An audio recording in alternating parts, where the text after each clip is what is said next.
Right, let's begin. Right, after Curtis licked his pizza, which has creeped Rocket out somewhat. Alright, so last time we played, we introduced two new characters to the campaign. We introduced Gwendith and Chester, and we introduced them via a semi-mugging in an alleyway, where Chester managed to intimidate two would-be muggers to retreat, although one of them looked very sick anyway. Shortly after that, Gwendeth and Chester were introduced to Lantix inside Sashida's office, and a blooming friendship began. And after some little bit of investigations by Grildar and Makra, they realised that Eros had ran, and that he was a doppelganger. After a bit, I think you went to the blood barracks first, and that's when you found out he must have been. Yeah, we found out from. If you don't mind me taking over, so no, go ahead.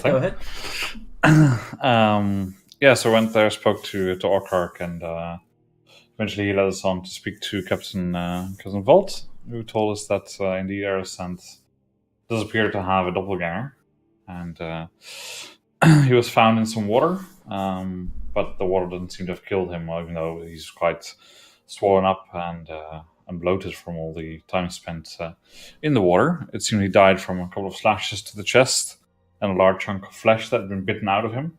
These seemed to be the causes of death. We then agreed that we would tread carefully around Deadly Obsidian, as she's an unknown factor and no one likes a vacuum where there was once power. And so we left it at that, and we'll try and stay clear of the Handout Shadow as much as we can. These details were explained to Lantix, but not to everyone else. Seeing that,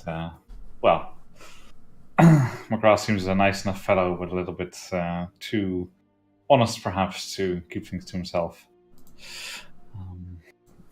And then we found a vampire, eventually, when we had to Eros' house to investigate what had happened to this doppelganger. And there was a vampire of sorts under a rune of non-detection, seemingly lying in waiting to be activated, to be sent to do some notorious deeds. It had a tabard. Unfortunately, everything turned to ash immediately upon death. As vampires are wont to do? Yes, including their clothes, unfortunately. The same ash that we found in the warehouse a couple of sessions ago. And after finding out about this, we then went to visit the House of Answers, where we actually managed to get in after some cooperation there to get past the initial guards. And of course, we had a Magister Seal, which helps that situation. Yeah. We found Lushka, the female half-orc. She was prisoner there, and this is the person who I accidentally chopped in the leg earlier when she was a purple tree. Now no longer a purple tree, but instead imprisoned for her perceived crimes. She gave us some pretty valuable information, being that A, fire magic is corrupted, and that a strange voice in the back of her head keeps mentioning ponies and elephants whenever she tries to cast fire spells, and that's...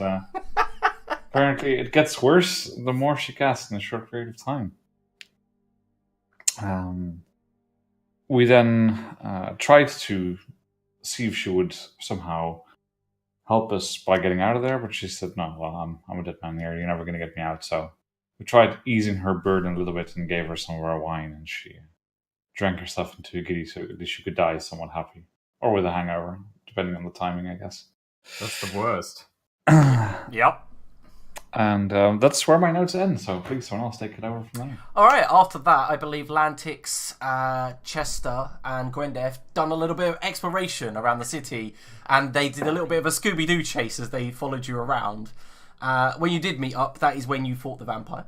Once you fought the vampire, you guys headed to the House of Answers, which Grildar here has already explained, and you decided that you found a vital piece of information that in the south of Hekhar, in the woods there is a hatch that leads down to where you could find Haroth and Omar.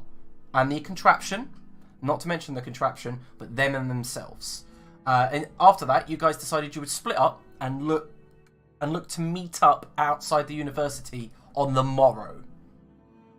Am I right? So you're all basically heading to your respective places of sleeping to get a night's rest. It was the bridge, but yes, close enough. Yeah. Bridge is literally maybe about 10 yards from the university anyway, but yeah. Yep. We had a bit of a discussion about that. Yes, James, Rocket does look very serious, but yeah. And we'll continue. We'll start with Chester. Who's James? Oh, someone in the chat. Hello, James. Anyway, Chester and Gwendeth, where would you be staying in the city? You've only just arrived, really. Well, Gwendeth knows that Chester has been here a billion times by his own admission. So she will take his advice on what abode we're staying in. Ah, good choice. You could never go wrong with advice from Chester Decker. Perhaps we should go and ask one of the local populace what the finest inn is at this point in time. What say you? Well, I thought you knew what the finest inn was, though. It used to be the Golden Pony, but the Golden Pony, I hear, has degraded in time. Then it was the Horse and Four, but no one likes the Horse and Four anymore. Strange clientele. But I feel if we ask around at the market, we'll find the finest establishment, and nothing but the best for me and you. Well, I guess. Is there anyone around, Liam? Yeah, so it's roughly dark is now descending upon the city, and you've got around the outside the House of Answers, you got the nightlife milling around. You got people walking through the streets, drinking. You've also got the Mercenaries Guild, who, with their HQ very close, begin their nights out and their drinkathons around the House of Answers and the taverns and the open air breweries here. However, they are looking like a boisterous bunch, and you can see that there's a gladiator in a breastplate striking another with a wooden sword and chasing him up and down the road, going, get gone, as he chases him. And when he stops, he just downs something from a pitcher and smashes it on the ground. The finest gentleman of which this town can produce. Come then, Gwendith. Yes? You there, good sir. He stops, turns. Yeah? Hey, wait a minute. A dwarf! And he kneels slightly, falls, and then tries to, pinch your cheeks, Gwendeth. I let him pinch the cheeks. He's all sweaty and smells like strong, fetid booze. I feel like that's what every dwarf smells like. I don't think this is like an unknown smell for a dwarf or even disgusting. No, I guess not. And he kind of stands up and goes, I saw you two. You decided to sign up to the games, didn't you? That we did, my good man. Chester Decker. Perhaps you've heard of me.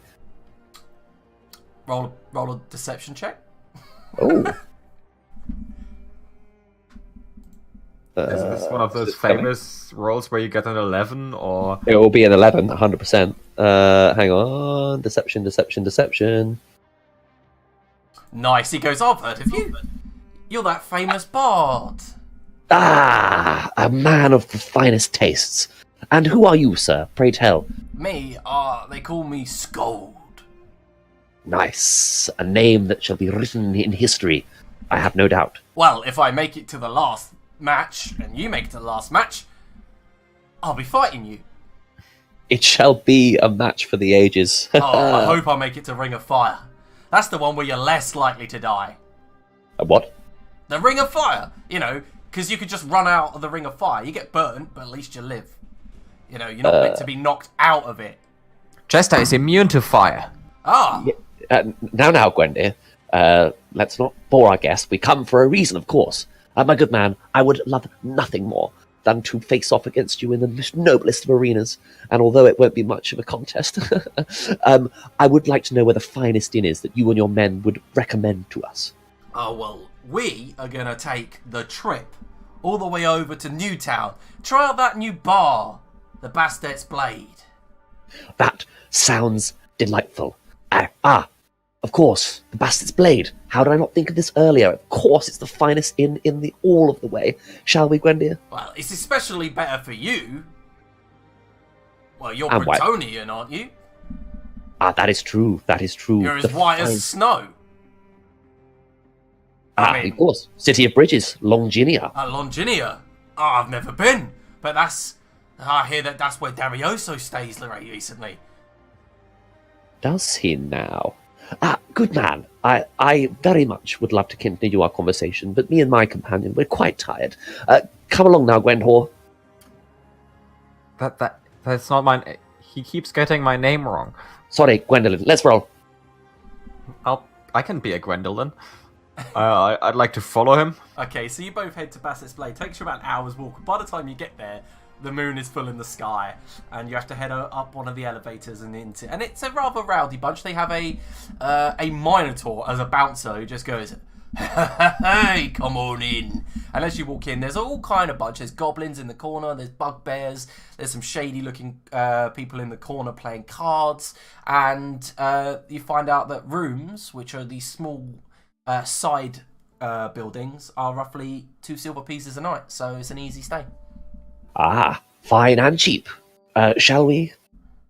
I would like to pay the 2 silver pieces, and then Gwenda sits down with the shady people to play cards. Well, they welcome you in, and you've got what looks like a Triton who's missing his left eye, and he hasn't put a patch over anything. You just see the crisscross scar.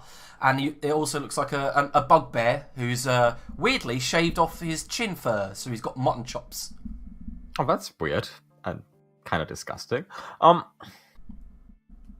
Guys, I've never played this game before, so just go easy on me, right? All right, can you do me a favour and roll gaming tools proficiency? If you don't have that, just roll wisdom, because it's a game about spotting, and it's like poker, so wisdom. And I know you've got minus wisdom. That's what makes it hilarious. That is correct. I also do not have any gaming tools. Yeah. Granted, this is the most honest player that could possibly be. And how much gold do you have? Well, I have 44. Nice. Can you roll me 3d10? Oh, perfect. Betting everything you have? Go on, Daring big move. Come on, money. let's see if it pays off. Okay, so over the period of the night, you play a good game. You do actually win a few hands, but eventually you lose by a triple spire, and you lose 14 gold pieces as the night goes by. And That this makes sense. bugbear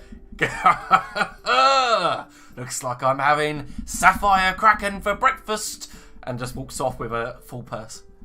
I think I'm the real winner because Sapphire Kraken is really heavy on the stomach, and he does not look like he has good constitution. The Triton leans in. You don't know what the Sapphire Kraken is, do you? It's a very delicious seafood bar in the market. I always get the shits if I eat seafood. Oh, funny enough, I get it when I eat seaweed, and I'm a Triton. That must have been really hard on you. No. Do you need someone to talk? Yes. I would like to listen to this man's story. I'm not going to go into it, and you know I'm not Adrian, but this name is Oh. Benny, and it looks like he lost his eye in a pirate accident. And it wasn't even good. It wasn't even a bullet. A rope just lashed out and whipped him across the face. Wait, did you lose it in a pirate accident where he is the pirate? Yeah, Or did you lose- I am the pirate, yes. He It did have lashed this out kind of- and took the eye, and you can see it's all white and milky, and he goes, very strange though, because you could see the second crisscross, yeah? Happened again a week later. Luckily, I'd already lost the eye. It does complete the look. I like how it, forms a cross. Yeah, that's... it doesn't really help with the ladies. The captain said it would, but they run screaming. I think it might just be because you're the only fish around. I'm not a fish. And he looks down, sees the slight gills on his wrist, and goes, not much of a fish. Yeah, I mean, but What's your friend doing over there? And you see Chester just flaunting his stuff as usual. I'm setting up a little autograph booth. Oh, he's Tank very all the famous. Uh-huh. Are you really famous, you say? What's his name? It's Chester Deckard. You must have heard of him if you've traveled this seas. Chester, can you roll a deception check? Chester. Plus, mother. Chester... I think there should be advantage because I'm 100% convinced when I say this. Yeah, you're helping him. He goes, well, you can roll it again, Chester. Oh, Chester, the name sounds familiar. Yes, I've heard of Chester Decker. Yar. I'm keeping the lie alive. Yar. He's one with a quill flute. A lot of people, these people have actually heard of me. He is. I don't know why you would put a quill on his flute, but he makes it work. Oh, I've never met him, but I met someone earlier who was singing his praises. Oh, well, it was a pleasure meeting you. I didn't quite get your name. I'm Gwendeth. The Gwen is like Gwen, Wait, and the death is not spelled like death. You're female? Oh, yeah. Of course you are. Slaps you on the back. Have a good one, ma'am. As he walks off. Right. So What a weird fish.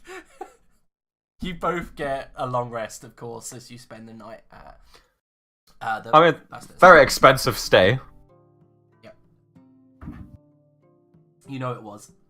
Okay, It was. so we're going to go over to Makra. Makra, as you begin to head home, heading, fun enough, right past the House of Light. You know who comes running up. Oh, yeah. Aziza comes running up. Like I explained before, a rather attractive half-orc with a slight tusks protruding from her lower lip. And as she approaches, she immediately just grabs you on your shoulder and spins you round. Are you going home so soon? You said that you would come. Look, if this is off, and it was just a one-time thing, then tell me now. And she kind of like punches you clean in the chest. Playfully, but that would have knocked any full-grown man over. No, it's not off. It's not off. I just need, like I said before, a lot's been coming up.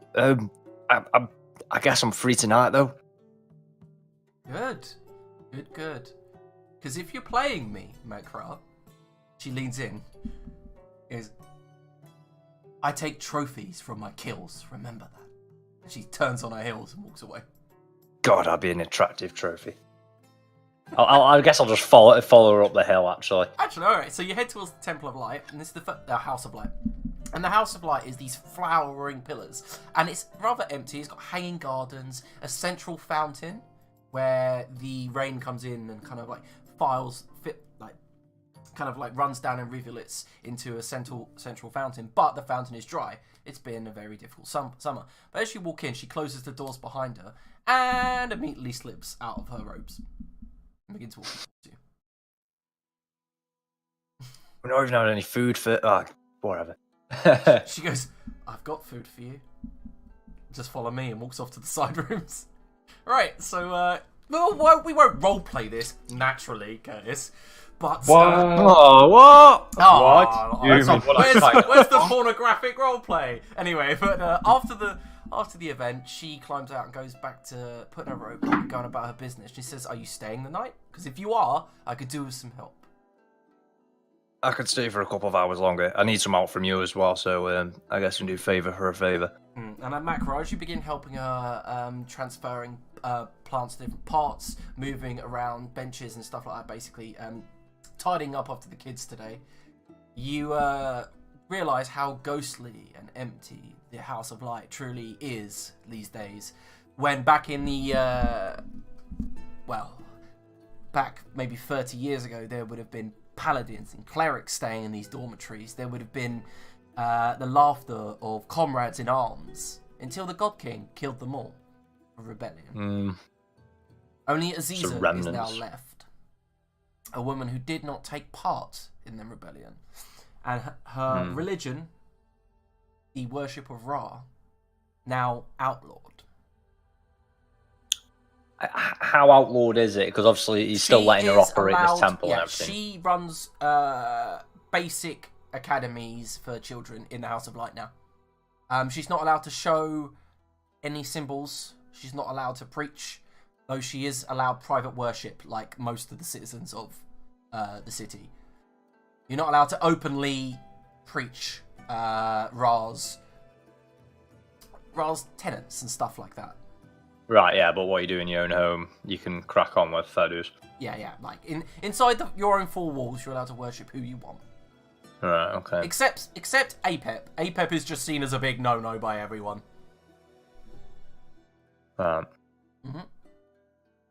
Right, so... Very philosophical thoughts, at least, anyway. I'm assuming you head home later on, though, to go... Yeah, I'll go look at my vampire spawn. Well, I don't know it was a vampire spawn. I just thought it was a vampire bite as well to make sure I've not contracted any infectious curses. Would you like ask a Caesar about that? Yes, if I could. She tries a few spells immediately, and she says, "I think you're fine." Ah, right, just cracking. Yeah. And You eventually know anything else she from me? says, Because I'm going to head back, see the kids before. If you do contract anything, get me a diamond worth at least 100 gold pieces, and I will be able to remove it. Right, okay. Well, I'm not planning on getting bit by any more vampires anytime soon. But now you've said that, it makes me feel like I'm definitely going to... think you might have just jinxed me. She leans in and runs a gentle finger around the bite wounds, and then slaps your arm and says, "You'll be okay." Alright. Have a good one. When you get home, Makra, your sister and your daughters are in bed, so you take this opportunity to sneak past without waking them and head into your bedroom. Right, we'll move over to Lantix. Lantix, what would you be doing on this fine evening? Well, naturally, I'd return to the university. Classic. Okay. The classic mutant drop. Yeah. You head towards the University Lantix, and you see that the dormitories are as busy as they usually are. You know, the students are having their R&R, sitting in the gardens, sharing flasks of wine, and the place just seems to be rather quiet, like it is. It's not like the boisterous marketplace. Yep. I mean, on the assumption that Zashida has let me keep my room, I will return to it. Yeah, in hope. You can tell it's in hope that at some point you will come back to lecture. Indeed. Yep. All right.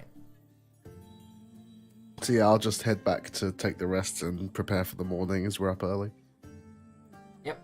Okay, so that means we move over to Grildar if Lantix is getting an early night. Good evening. Alright, so Grildar, what would you like to do? There's not much that I need to do with my evening. I simply wish to return home and see how my sister's doing and see if she's still confining herself to her bed, even though she's clearly shown that she has no need to. She is trying, and as you approach, you see that she's hobbling around, annoying the servants, asking them to read to her, and acting out one of her most recent plays. Yes, it would be time for that, wouldn't it? It would seem. Oh well, I will endure as I always do and listen to her stories. Alright, so she has a story. It's a romantic comedy. It's about a guy that falls in love. The worst. Yeah, falls in love with... I'm basically going to explain the plot to Crazy Stupid Love, and I can't remember what to say it out loud. Except it's not Ryan Gosling, it's Gosling... Ryan. Chad. Yes, very good, of course, Lazria, but can we please move on to another theme, perhaps? Ryan Goblin. Pining to get someone into your life, but this is a bit much, don't you think? A bit on the nose? No. Brother, what do you Yes. think I need to change in it? And I will change it. Please. And the servants are in the background like... Yeah, pretty much. Well, how about you change the theme, add some murder, remove the love interest, and then we can talk. But then that's just a violent horror.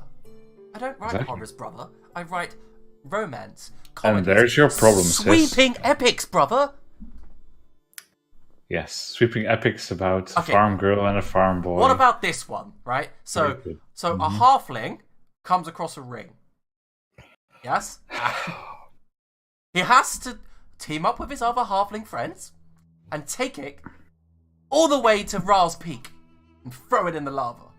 Or evil will rise. How about that? That's ridiculous. No one would ever enjoy that. No, but on the way, he does obviously meet a king and obviously falls in love with an elvish princess. Christ, you're so full of shit. Who enjoys your stories? Honestly, I wonder sometimes. What about this one then? I've got another, right? So it's about 4 children. We'll make 4. Because 4's a lucky number, right? There's four of us is 8. divided by 2. Anyway, and they have this closet, you see. And it leads to the elemental plane of snow. And everyone freezes to death? No, oh my god, brother. By the love of... I just don't see where you're going with this. They're so unrealistic, your stories. She leans back in the chair, looks at her cast, and says,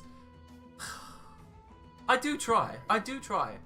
Where's Elijah? If he was here, he'd love those stories. I don't say anything, I just shut up at that point. Yeah.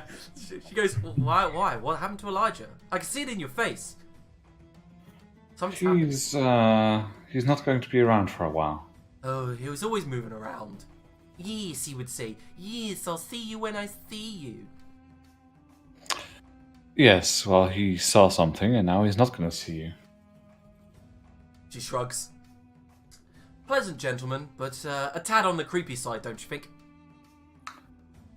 Yes. Indeed. Anyway, brother, I'm going to hobble up to bed. It is getting late. And then she clicks her fingers and goes, wine! And then they bring her a goblet. She goes, no, the bottle. And they hand her the bottle. She just hobbles up. I suggest you drink it once you get up the stairs, otherwise you might struggle getting up it. Look, I'm healing already. It's fine. And you see her, doof, as she lifts her leg up, doof, up the stairs. So you're saying we should take the cast off then, yes? She looks at you and says, no, brother. I think I'm actually enjoying my R&R. I'm sure you are. I'll return to the theatre soon. It's just, for now, I'll relax. And she Yes, the life of an uneven. You have it so easy, don't you? Anyway, enjoy your leisure. hangs on the balcony. Good night, everybody! And you hear your father down the corridor. It's like, go to bed, Laslia! Yeah.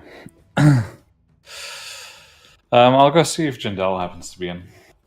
Right, let me open your character sheet because it's got all my notes.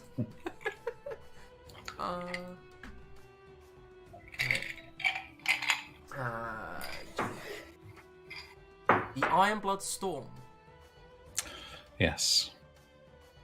Okay, so you do find Jendel, but she's in the garden, and she's sat on one of the blackstone benches, peering up at the moon, and she's got a pipe in her hand, and smoke is lazily drifting up around her face. As you approach, she's got her hair tied in a kind of very similar style to Leia, like two donut shapes. As you approach, she's got this thick ring of muscle all around her shoulders. She's very, very strong looking. She just looks at you and goes, brother. Hello, Storm. How are you? She shrugs, doesn't reply. Yes. Talkative as always, I see. Never want much for a conversation. What do you want? Never mind. Look, there's something that's been happening in the city, and it involves your craft, and I think you should know about it. Perhaps you even know something more about it than I do. There's been some strange contraptions that are being made, and while not quite blacksmithing, weaponsmithing, I never really remember which one it is. I'm supposed to say, sorry.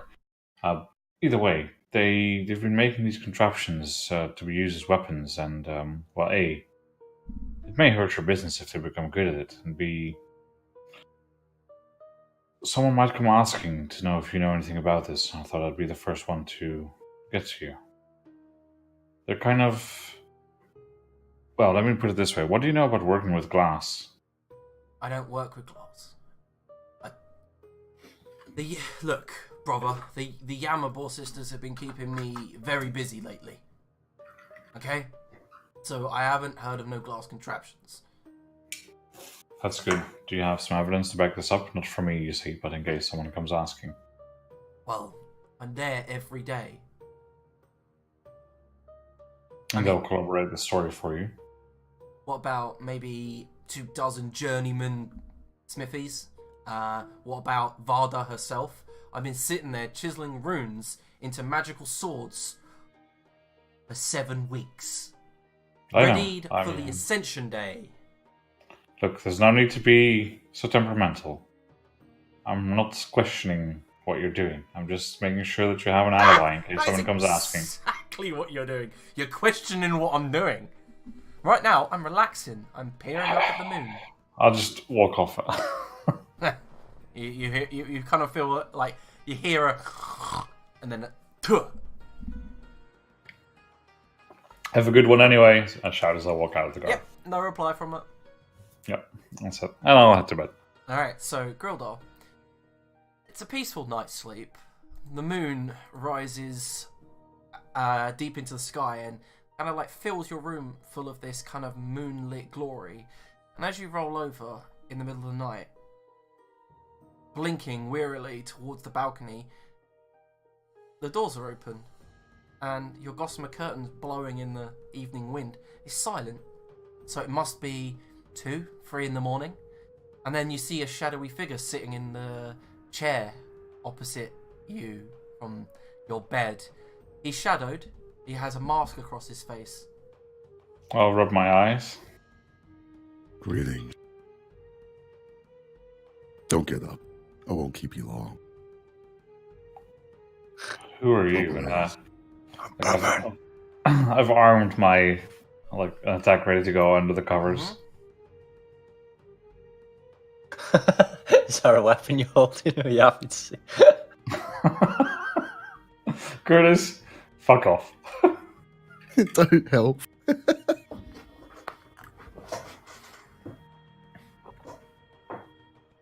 You've displeased the organization I work for. What organization might that be? The real power in the Empire.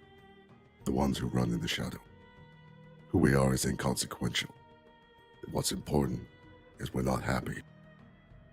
But recompenses can be made. The satchel you're after, bring it to us. We'll see your debt clean. The what now? The satchel. Rodel thinks long and hard if he's after a satchel. And he can't think for the life of him what satchel he might be looking for, and he's like, yeah, you're gonna have to be a little bit more specific than that, because I really don't know what the hell you're talking about. You investigated a robbery. Some goods were stolen from there. The goods are what we want. Alright, that's nice. I don't know where they are, and I'm not interested in looking for them. That's too bad for you. Your lives will be forfeit. By whose authority exactly? You come into my room and threaten me, but this is a sad show of force of any I've ever seen. You require a show of force. And I suppose he'll do a Vamfrey thing and disappears. So and in front of you, he Grilda, appears. yeah, you see that the person in front of you bursts into mists, reforms stuck to the wall on the far side, then reforms a moment later in a blink of an instant on the ceiling, uses that, crawls down, and like a spider, unpeels himself acrobatically to form himself standing up. And you see there's the sheen of steel all over his body, as if he is well healed here. Mm-hmm. I'll look at him and shrug and say, so what do you want exactly? I don't know where this thing is, and I don't know what I've done wrong. Simple. You just find it. You've Not good investigated enough. this far. You know you have leads. We know you have leads. We are watching. And Bill just shrugs. One more thing. You had a run-in with Lady Obsidian. We wouldn't mind if she were to disappear. We'd pay you for it as well. And how would I know that you'd keep your word? You don't. But we'll be watching. Goodbye, Grilda. Yeah, I think he's just gonna, like, before the thing even leaves the room, just turn around and go back to sleep again. He's like, Yeah. really unimpressed by this. So there's like a pop sound, and you see mist whirl out, and even the doors slam and lock behind him. And Grilda, after that, you get a nice peaceful long rest. I don't think he's too fussed about it, to be honest. He's just like, Well, Well played, Matthew. That was pretty cool. Thanks. Right, so as the morning comes to greet you all, someone disconnects from Discord, as usual. But as the morning comes to greet you all... tried to mute himself, by chance. Probably. Goddamn Discord. It's alright. So as the morning comes to greet you all, you all have your respective breakfasts.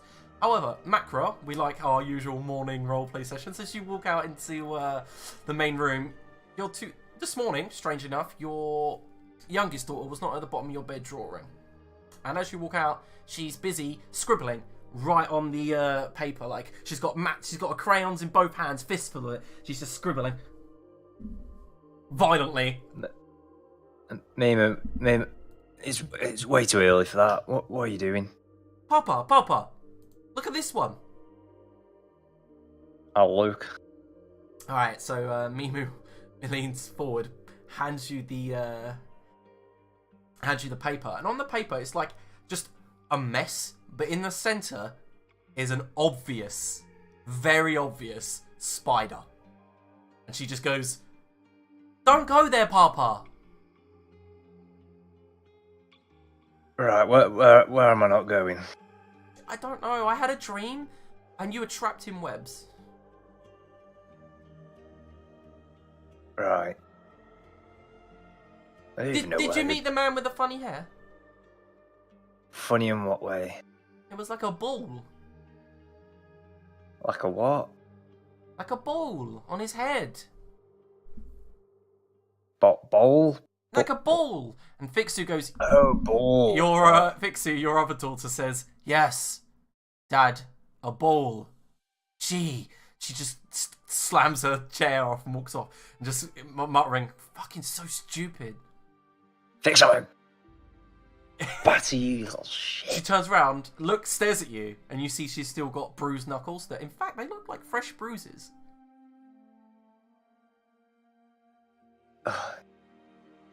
Keep marching. Yeah. And you see your daughter opens the door, slams the door really, and then you see her stomping around outside, and you hear your neighbour go, "What's up?" And she goes, "Fuck off," and runs off down one of the alleyways. God, she just looks way too much like Zinda to even try and discipline it. You need to put your foot down. Pa, and you're Mimi's. I'm trying to have a conversation with Nol. She's tugging at your Nolzo. It's just, she goes, Mimi, what? I need to tell you something. Mum spoke to me last night. Alright, did she have anything enlightening to say? I didn't run. Like you said, I didn't run. I just faced the fear. Yeah. Good girl. What did she say? Oh, well, she just said that she loved me and that she would look after me. And then I thought I'd come see you, but it was embarrassing. Well, there you go. That's what I said. No, I come to draw like I usually do at your bed, but your bum was showing. Yeah, you're gonna have to get used to that. It's warm this time of the year. Oh. He's just really like, what the gears are grinding in his head. It's like, why is she suddenly starting being bothered about this? I'm just like constantly walking around in the bulk whenever I can be. It's just like they're obviously getting to that age where like they're getting like normal social cues of like awkwardness and stuff like that. I'm just like, I don't give a shit. But if you see the giant toad, Dad, right? Remember to tickle under its chin, and then she skips off whistling. Yeah, I'm great with giant toads anyway. Yeah, that's sure to know to do that. She's got one big imagination. I really hope she's not a fire apprentice. That Plenty of toads. I'm sure Todd would be so proud. God, any of the kids start just throwing fire magic around. Jesus, wet. All right. So Macra, I'm assuming you're going to go meet everyone at the university. Yeah. Okay. I guess on the way I can take this kid's school, or is it a weekend? It is not a weekend. The Ascension Day in 2 days' time starts on the Friday. Alright, okay, sound. Yeah, I'll walk them up to school then. I think that's on the way, isn't it? Where's the Temple of Light? House of Light, right beneath the university, overlooking it, actually. Alright, oh yeah, so sound, so I'll nip into the House of Light and then go to the bridge. Nice, alright, and anyone else want to do anything this morning before I do a Batman transition to your meeting? Yeah, I will always arrive a little bit early because military discipline is still ingrained deep within me. So when I get there, since we're meeting at the bridge, I hope that Lantix might have gotten himself out of bed like at the same time as we did, not an hour and a half later, so he could be there at the same time. And actually have a conversation with him about what happened last night and ask his opinion. Okay. Lantix, good morning. Happy to see that you're on time. I guess discipline runs in the ranks of the teachers as well. It's good to see still. Nah, naturally. You haven't seen any of the others yet, have you? No, I don't imagine they'll be here for a while. Very well. There's something I wanted to discuss with you anyway. Something rather strange happened yesterday, and wanted to get your opinion on the matter. Oh, okay. Go on. I was sleeping in my parents' mansion yesterday, and as I was sleeping, a creature seemed to have entered my room. Whether a figment of my imagination or real, I couldn't quite tell. It told me that I had mispleased the organization it worked for, and that it really would like me to retrieve the stolen drugs, or whatever else was in that package, and that I would be rewarded handsomely. They seem to think that intimidation and blackmailing would work. I'm not quite sure whether we should associate ourselves with these people, but from what I remember from my studies, this thing looks every bit like a vampire and had all the telltale signs of one, crawling on the walls, turning into mist, the whole 9 yards that's usually written about in the books that most people consider a fable. Do you believe these creatures are real? Vampires? Well, there's certainly evidence enough in the histories, I would say.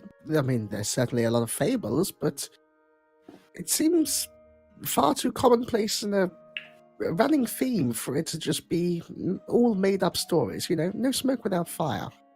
I think there's something to it. Yes, agreed. That does make sense. Most troubling, strange that they would be interested in some simple counterfeit goods, though. Yes, that's certainly one that I've not seen written about. Vampires with an interest in drugs. I guess they have to make a living somehow. Well, I suppose so, yes. But you say this creature came to you in the night? Yes, it seemed to think that coming into my bedroom would somehow make for a dramatic entrance. Oh, all the stories do go that way. Yes. Sweeping cloaks and all that business. Yes, it was quite theatrical. I'm sure that if I tell the voice about it, I'll never hear the end of it. I suspect you probably wouldn't. Lip shut around that one, please. Yes, she'll only write a romance about it. Something sparkly, I'm sure. Your man went to Twilight, Acclimate. My man went to Mike's Deep Man voice. He was definitely getting it on with the dwarf in his own bed. Right, so now that you two... So as Curtis's mind drifts over to fanfiction. Yeah, shall we... There's this Chester? weird Harry Potter fan fiction where someone is a student who is also a vampire and she's fucking Draco Malfoy. And that's where my mind went. Wow. Alright, so moving on. You guys got issues. Chester and Gwendeth. So you meet up in the morning, of course, in the main chamber at the Bastet's Blade, ready to eat breakfast, when Bruce brings you over a big plate of bacon. And that's all they do. Just bacon. I love this man. Ha! You were fantastic last night. Oh man, Chester, anytime you can come in. I tell you what, you remind me of a friend I used to have. Do I now? Was he Yes. dashingly handsome? No, he was creepy as fuck. But, you know what, he was fun, occasionally. And he gave me a lot of stuff like you did. Same mannerisms, perhaps? I don't know. Perhaps even... No, not at all. Don't even the voices sound similar? No, Nothing at all, no! He sits down on the little stool, and it looks very funny, this large Minotaur sitting on a stool made for a human, and he leans forward and he goes, do you want to play A4 cards again? Alas, my friend Bruce, we will return soon, but me and my friend have an appointment. Fine, he just looks down at the cards in his hand, tries to pick up the small ones, and he can't, he goes, damn these stubby fingers. Yes, I'm afraid that my travelling companions will do very little work without us and our ability to work things out, so we must go. Oh, well, come back whenever you want. And I you think win. your stubby fingers make you special. Oh, thanks. What? Uh, No one's ever said that about me, that I'm special. You just gotta keep believing in yourself and all your dreams will come true. Right, Is he... even the one with the slug? Especially the one with the slug.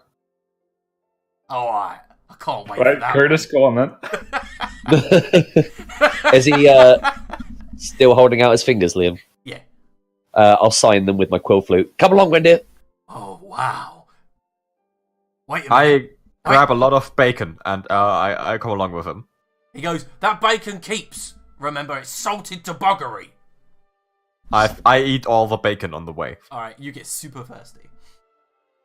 But other than that, you all meet at the university. Finally, the group is together once more. Why do I feel like we're the comic relief again? Like the light little bottle episodes in between the main arcing plot. Hey, you make your characters, right? So Well, no, it's not my fault. No sexy vampires don't visit me in my sleep. I just lost a lot of money. or is it your fault? This is true. Alright, I'm so super thirsty, you guys. And I'll just look at the place that we're standing on, which is a bridge. I'll just look at the river under it and be like, I'll be back. Alright, so Gwenda, as you walk down towards the riverside, you notice it is fresh water, except it does carry a lot of silt from upriver, and you see the people are out on their rafts, sailing up and down. There's a canal to your right and left, and as you're about to scoop up water, one of the guys on the boats that's sailing by goes, "Ahoy, dwarf!" No, shakes his head, and then with a paddle points just up the hill right next to the bridge, and he goes, "Well, fresh water." I was expecting him to point up further up the riverbank, and there's just there as a centaur just taking a piss in No, the let me get to that. He just shouts at you and goes, "Don't drink the water. I've taken shits in this." As he sails on by. Thank you, kind boat shitter. No problem. I'll go to the well. All right, and yeah, you bring up a bucket of water and begin ladling it. Yeah, thirst quenched. Head back to the group. See, that is how non-comic relief characters work. You solve problems. I'm taking note. Right, whips out the Quill flute. Copyrighted. Right. Good day, gentlemen. Morning. I trust you are rested and ready for some adventure. And of course. I think you should say the same about yourself. You were at least 3 dials late on the sundial. Strange contraption. No, me and my friends stayed at the finest inn. Only the best for us. I'll pat Gwyneth on the back. I lost 14 gold pieces, but I ate so much bacon, you wouldn't believe it. That's 14 the gold hospitality. pieces worth of bacon. I know, I actually was playing cards, and the guys I was playing with, they were so nice. One of them was a pirate. But I don't think they explained the game very well. Well, I lost 14 gold pieces to them. We're playing again tomorrow if I'm back in time. Great. Enjoy. Perhaps you should join us. Instead of, staying in different places, we can all stay at one place. The Bastard's Blade, it's a fine establishment. It's not. I have it on very good authority that it's the finest inn in the entire empire. Yes, I'm sure you have it on the best authority of all. However, Yes, I it was would recommend staying away from there if you value your skin more than your, whatever else it is you value. I'm not quite sure. I value my own estimation of my own skills, good sir, and no one could lay a finger on me, Chester Decker. And I'll Exactly. give So if you Macfar value a little wink. more, then the estimation of your own skills, I would stay away from there if I were you. But the people there were so nice. Yes, generally there's two kinds of people in this world. People who are really nice to you until they're not, or people who are just okay with you being around. Which one are you? Am I seeming really nice to you right now? He's not the life of the party, is he? I think you're really special in your own way. You just need to believe in yourself a bit more. I used to tell that. I used to tell that the fat girls in our school all the I time. can't tell if it's Arno giving you the glare or whether it's Grildar. I feel like the Grildar definitely kind of possessed his facial features for a second there. As fascinating as this conversation may be, Gwilda is right, I'm afraid. You probably shouldn't stay there. But we should be getting on to business. We are Yes. 3 dials late after all. Finally. Ah, Do you think we Amans. should share the curtain story with the other Atlantics? Maybe story? it would be for the best, you know. A tale! Do regale me, and I'll whip out a book and my quill flute. Oh, it's not that kind of tale, for God's sake. Have you... The word The first, thing, the first thing you need to write.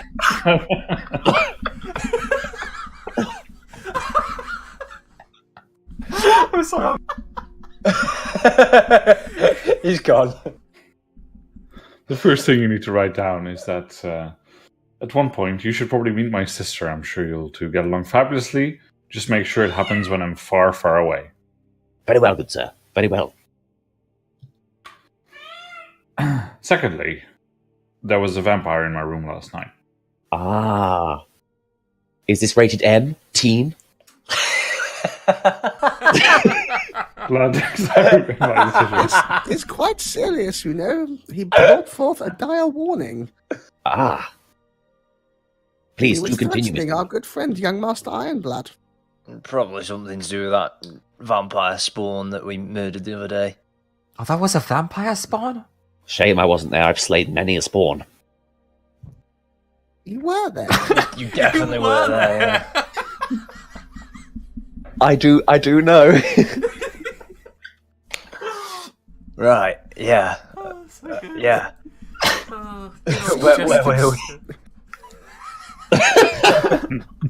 It was quite concerned with the investigation at large and the goods that had gone missing. Why, what has it got to do with these goods? Is it its goods? Well, we don't know from what young Master Ironblood told me, but they certainly seem interested in it. Enough to threaten him and, by extension, us, I suppose. Why would he care about us investigating El Diablo? I love the party already. I tell you, I love the It's party. so fucking great. Cheers for the follow, Transonic Kaji. But are you guys gonna head on over to the hatch or look for the hatch? Yeah. Yeah, at this point, we'll just walk it. With that comment, we just start walking. Alright, so Pretty you much. guys, you're heading towards the Hekhar village, one of the original tribal villages that belonged to like the Mokhul city itself. It's a rich area of farmland, and the area itself is quite filled with a lot of rich folk. Not nobles, we're saying like the middle class at Mokhul. And as you approach, the place is orchards and woods, and you see that children play freely here, whereas back where you're from, Micro, and Shidell, down near the Bay of Spears, it's a bit dangerous to go out and be by yourself, you know. Any alleyway could get you a knife in the back. Although, with you around, acting like sheriff, it seems to be okay.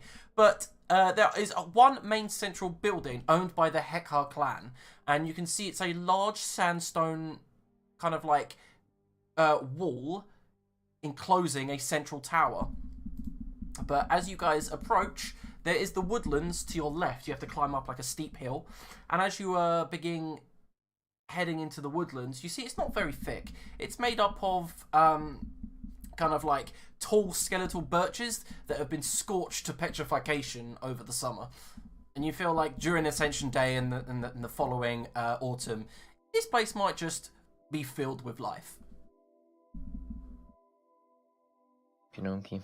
Yeah, start making some checks and just searching the cliff line for this hatch. It sounded like it wasn't too difficult to find once you knew the general location of it. Mm-hmm. No, I think they said just follow the cliff line and we'll come across it. So shouldn't be too difficult. If we all fan out a little, we'll come across it in no time. No, keep your eyes out. Very well, off we go then. If you head over this way, Macra, then Gwyneth head that way. Lantix, keep up the middle. I'll head to the far right, and Chester, you can be between me and Lantix. Gwenda, Dragon Hunter, you must have a keen eye. I'm famous for my tracking skills. Oh, fantastic. Let's see if you can track this hatch then. Alright, so Gwendeth, you know details that there are 2 figures that you were after. And those 2 figures, I'm assuming the group tells you one is a tiefling and one is a human. So with that, you can make a survival check to track.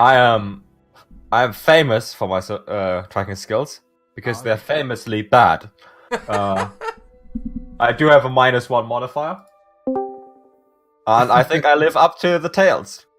Alright, so you've rolled a 4.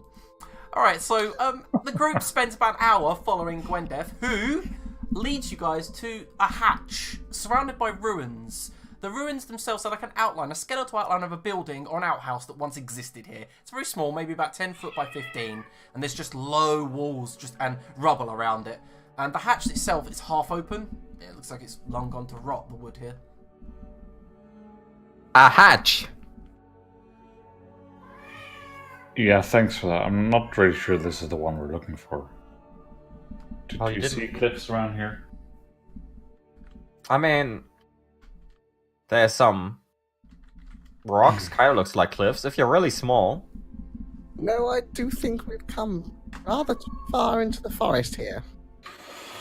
Right, so back to the original plan. We found out, as we agreed, cover an equal amount of ground each, relative to our skill level, which means, Gwyneth, you can just stay at the base camp and wait for someone to return. We don't want you going out into the field again, because that's just going to waste us more time.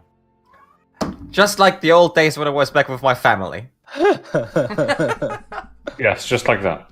How do you have a -1 to survival? You It's might be so a ranger. fantastic. He's the ranger with the lowest wisdom ever. Oh, for fuck's sake. Alright, so what's the plan here? By peering into the... Would anyone like to go near the hatch or peer in or anything like that?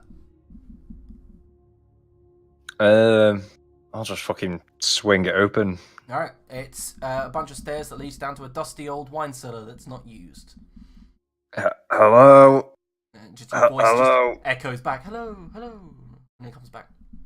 It seems pretty abandoned. Let's go see if there's any clues down here to where they might have gone to. And I'll So how slide about down you the do ladder. that, and we'll meet back up at the starting point in about an hour from now. Alright. Slide my way back there, slide my way down the hatch. Alright, so as you walk down the stone stairs, they're a bit crumbly. Walk down, there's just 3 racks of like wooden racks, and you see there's empty bottles and glass, and your sandals crunch on some glass, and you meander around there. Some rats scurry from your footfalls, but other than that, the place is pretty damn empty, and you feel like maybe Gwendeth has led you to the wrong location. Yeah, doesn't seem like the right one. I swear we were meant to stick to the edge, the line of the cliff. Yeah, it's definitely alright. I'll make my way out Alright. and shut the hatch. Yep, and I'm assuming the whole group's just still there. Gwendeth, this failure, how do you feel? I mean, that's part of the cause, right? I'm special in my own way. You are indeed. I'm not Yeah. saying anything different, of course. That ain't wisdom, though. I think it's really carrying the team. For sure. Right, so what does everyone want to do now? Yeah, I actually want to go looking. Yeah, just Is this trap just ourselves now. Like, oh, Alright, fuck so- this. We'll go do it properly. Right, so Grildar, however, and Macron partially, you do a group effort, you fan out, and we'll get to Lantix in a minute. But however, Grildar and Macra managed to find, by following the cliff face, a sort of hatch. There's like a brick well that comes up and out, and diagonally placed into this kind of brick, which is littered with vines. And you see the door, however, is not. There is a rough chain, kind of like rusted, with a padlock on the front. But the padlock is undone. It's not locked, nothing like that. That makes it easier. I'll shoot a few force darts into the air to alert everyone that I found something. Okay, and we'll get to Lantix. Lantix, would you like to roll a d12? Maybe? Yeah, you do it.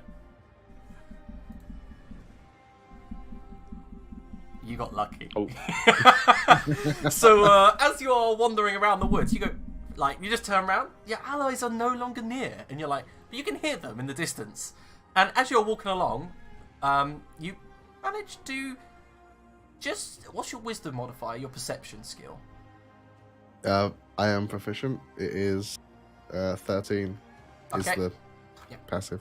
Alright, so you just narrowly dodge a trap that was placed just off the road. And as you walk past it, your location to it, how close you are, sets it off. And a bear trap that would have probably decapitated you goes and snaps upward. Oh my. Whew. I really must be careful around these parts. Oh, the D12, man. Well played. Yeah, like... Who leaves traps around? Hello? Alright, and that's when Macra, Gwendeth, and Chester, you can hear Lantix in the distance. Does he see Grilda's force magic bolts into the air yet? Like he's a Yeah, you can. Yeah, at that moment, Lantix, you do see like a streak of white light past the canopy. Huzzah! They must be that way. Onward! But careful, careful. I love this man. Okay, so as you guys approach, you do see what Grildar, Macra, and Gwendeth have now found, that well of sorts with the door placed on it. It's roughly about 5 foot high by about 8 foot wide. 2 big double doors. And like I said, there's a rusted chain around it, but the padlock is not done up as if someone's gone through here. Once it looks like we found the hatch. We going in? Ah, there you all are. What, have you found it? Yeah, this looks like it's it. Ah, very good, very good. Right then, follow me in, and I'll go and take off the chain and the already undone padlock, and make my way in. Okay, so you go to pull the chain off, and it just like rattles as you do. And as you yank it off and put it to the ground, and I'm assuming you're just going to open the door, like. Yeah, Maybe push you me should open. be quieter about that. Nah.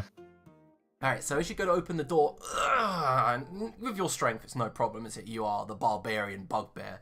You lift it up, and revealing a set of steps, and at that bottom of the set of steps, you see there's like a metal ladder leading further into darkness. With your dark vision, it's no problem for you to see that. However, Chester, in front of you, there's just a wall of blackness, just a darkness completely. Ah, it's getting a little serious in here, gents. Perhaps we should double back. Oh, pissing What do you humans. mean, Chester? Light a torch. Ah, great idea. Anyone have a torch? I would like to light a torch and hand it to Chester. Beat me to it. Good man. Now, if you could please take that and set fire at the back so we can actually see. Set fire to the what? Take the torch you're holding, go far to the back, so we don't get blinded by your torchlight.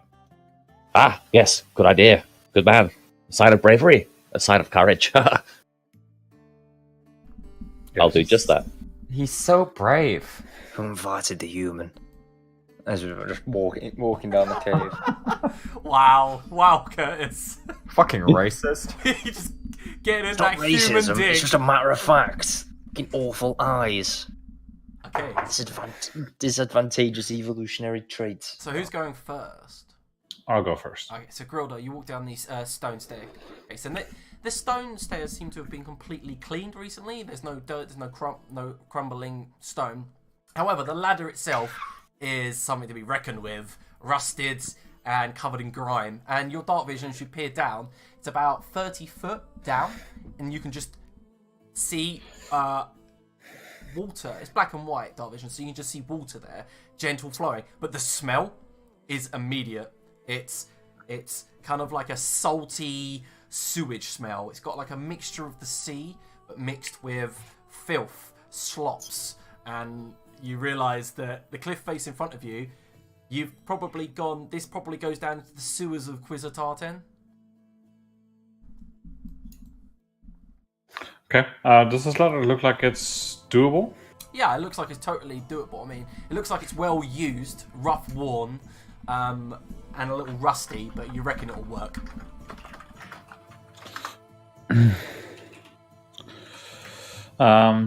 Yeah, okay. I'll just try and clean any parts that look like they're actually broken and might be hazardous. Just casting some mending as I head my way down. Perfect, and I guess that fixes what I was about to ask you to roll next. So as you're climbing down the ladder, you go, oh, there's a little loose hold mending, and then it fixes it, and as you go down.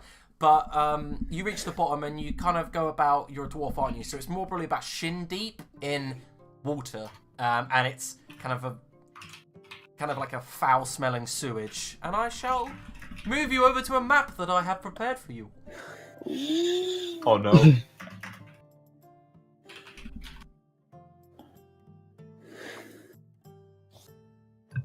It's very black, isn't it, this map? Oh, there we go. I shift pinged you guys, come on. Right, so as you climb down... It's still very black. Is it? You should Yeah. have sight. I will quickly... Oh, you don't have sight. Oh, whose eyes are now a bad evolutionary trait? I would love to comment, but it's also dark for me as well. I'm about to give you... There you go. You have a torchlight, by the way, Chester, so... Yeah, I see it. Cool. Anyone else got darkness? Can I... Hey, you can all see, right? I can pretty- see, but I can only see with the light that's in there. Yeah, the light of the torch. Yeah, it's because it's a very small chamber, that's all. If I Right. was to put you somewhere else, you would be able to see. It's pretty filthy down here. Do you live here, Macra? Now, Chester, that is no way to speak about someone who might be protecting your life anytime soon. Just a piece of Oh, it might advice. be quite the opposite of protecting it very soon. I love this man. But yeah, there is a... Again. Sorry, there is a torch that's lit to your as you walk down to your right, and you see that the torch is probably maybe about 3-4 hours into its 12-hour lifespan, so someone's lit it rather recently.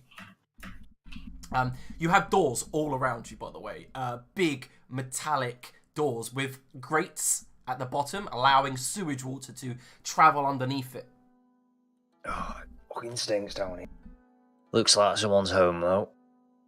Home We should sweet probably home. check which door's been used the most. Hopefully that'll give us some clues. That's a good idea, Good actually. idea. Exactly what I would have suggested. Good one. I'm learning so much about tracking people today. I'll help Grill door figure out which door is the most frequently used one. Alright, make investigation check. Good Oh, idea. I didn't realise I it'd be an guess I'll do investigation. mine individually, Yeah, I'll get on this and all. badly. Pardon me. Okay, so really, the door to the right of you guys, so I guess it's the left of you guys from your perspective, looks like the most well used. It's got scratch marks, graffiti, and it's also got worn glyphs all around its edges. For some reason, I I'd can assume hear this one. bloody Jumanji drums on the Discord. Yeah, I don't know what that is, but it's Yeah, really that's what I tried mentioning. It's like someone's microphone's bounce. It's like Yeah, I feel like I'm about to get Someone's sucked in. moving It's generally eyeballs. alien. My feet are on a little white. I think it thing. might be Liam. You know, using my investigation Really? tactics. I apologise. I think that I need a new or a better microphone stand. I will Yeah, not touch it. is it on a stand or is it in a cradle? Yeah, it's on a stand like that one. Yeah, that's why I've been making the. All right, I'll try not to. When's your birthday, Liam? 2 months. Oh, we'll chip in then. Right, let's continue. Macra, do you want to do the honors? Aye, and I'll bust open the door. Yeah, the one we the determined ones as around being that. the most used one. Alright, so as you go to walk towards it, Macra, and push on it, it opens inwards, so you have to kind of, and then yank it towards you after trying, and it reveals another passageway, and at the far end, an open door. Ah, There we are then. a passageway. Girl door after you. Very well. Let's go.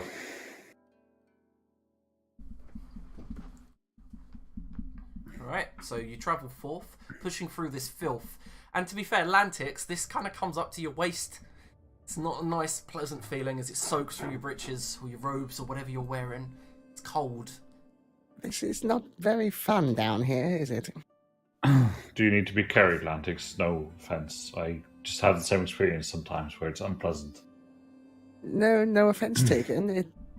I mean, I can slog through. It's just, well, it's filthy, isn't it? Let's be honest. It's probably disgusting. Can you get through at pace if we need to retreat? I think I would struggle somewhat, I must admit, if we were to take off in a hurry. Paper Okay. tags, little man. Fair do. Could you please pick him up? Thank you. Yeah, noted. Only in an emergency, not now. You're kind of covered in. Ugh. So you've picked up the gnome. No, not No, yet. no, I'll pick him up in an it's emergency emergency, yeah. if we need to lag You it. lied about the light, Liam. Did I? Yeah. Mine's working. A-OK. Weird. What if I remove that? Mine seems to be perfect. It's just giving dim There you light go. everywhere as it should. Can you see now? Yep. Sorry guys, I tried to set me tokens. So as you progress forward, this open door in front of you is a wooden door, and you see that they're opened towards you and flat against the wall. In front of you, however, you do see a rather large skeleton hanging on the walls. Oh, well, That's a bit ominous. we had a good run, gents. To the bastards. Excuse me, where are you off to? Ah, the blade. I just merely suggest it's probably time for a little rest, isn't it? Everyone needs their rest. Are you insinuating you need rest? I am insinuating we should all need rest. Look at the bags underneath Macra's eyes. Hideous. He did party for a long time yesterday. Yes, Crowd, yes. you need rest?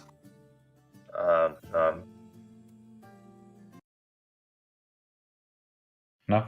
Very well No. then. Let's carry on. Indeed, but carefully. I don't like this place much. I had my max health reduced by the vampire spawn. Did that regain after I had a sleep? Yes, after a long rest, you would have regained those lost hit points. For sleepy. Good. If we could hurry along a little, I think we can get out of the sewage just up ahead. Ugh. Yeah, seems to be sloping slightly uphill here towards the dry ground up ahead. Yeah, That's you see. wrong.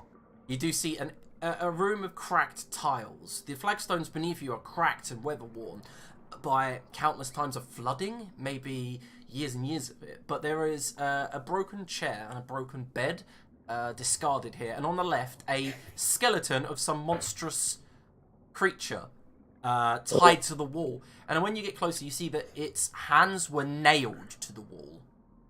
Oh. Lantix, do you have an idea what this is at a glance? Also, stay behind me, guys, and I'll like walk around the corner, shield. Like, I'll put my shield around the corner first to see if anything shoots at me, and then just walk out behind it. Okay, yep. Step over here. Yep, you What see would you like as a roll, Liam, to determine what this creature might be? a nature check, please. Right. This creature was an ogre. You can tell by the pronounced low jaw with the big teeth, made for chomping. You can also tell by the fact its rib cage has that very, very broad kind of bending curve. Ah, Well, gentlemen, I've seen this judging many by- times. It's clearly a null. Probably not. I would say, judging by the size and the bone structure, it's probably an ogre. Ah, right you are. That's what I would have said. Good God, I was testing you. You see, you can tell by the knees, the knolls. It's different. Yes, good. I'm glad I'm working with people of knowledge. Alright, yeah, I'm quite enjoying the skeleton lesson, but is it anything of important? Yes, the more worrying question is something nailed an ogre to the wall. What the fuck nailed an ogre to the wall here? That's the question we should be asking ourselves. Yeah, it is a bit morbid. It might have been someone with a hammer. Maybe How about you just- maybe it was someone who didn't have a hammer. That's even scary. How about you just step back over there? Adrian, you get an inspiration for that. Sorry, gents, food. I'm just gonna grab it. Sorry. Okay, no problem. Right, so... oh my god. So yeah, there's a door to the south, and this door is a metallic door that curves to a point in its northern point, and above that is the symbol of Sobek, a lashed-out tail surrounded by teeth. A common symbol used to protect areas of water, like the Silver Wharf has obelisks dedicated to Sobek and stuff like that. You've seen similar symbols, but these are archaic, these are old, probably here when the city was built 300 years ago or so. Okay. Do I have any further knowledge? I have proficiency in history about what organizations might still be using these, or have been rumored to use these. Yeah, make a history check. For sure. Okay, so with a 24, you know that the sewers underneath Mokhul have been rumoured to house many, many things. From cults to the ancient kobold tribes that the original Nerians hired to dig the sewers that still live here. Apparently, it's now a thing where if you sweep your slops into the drain, that's called feeding the kobolds. It's a getting rid of the rubbish, but also feeding the kobolds. Also, there's rumours to have Sobek's minions here, like that guards certain passageways. Because everyone heard the rumour once that the sewers can lead over to the Moonlit Shield, of course, and no, that's a security breach. And apparently, Sobek's minions were summoned some 100 years ago to patrol the sewers, stopping people getting further inwards of the city. Sobek's minions are rumoured to be like alligator-headed, crocodile-headed minions, what wield spears, kopeshes. You've also got like the classic, there's a giant crocodile down there, and those kind of frightening rumours. Mainly, you've heard that bandits use them to travel around the city. This sign here indicates that there might be some trouble up ahead. There's a lot of rumor, and well, with the way that people talk, when I shoot a glaring glance at Chester, there might be some misinformation going around about what's actually down here.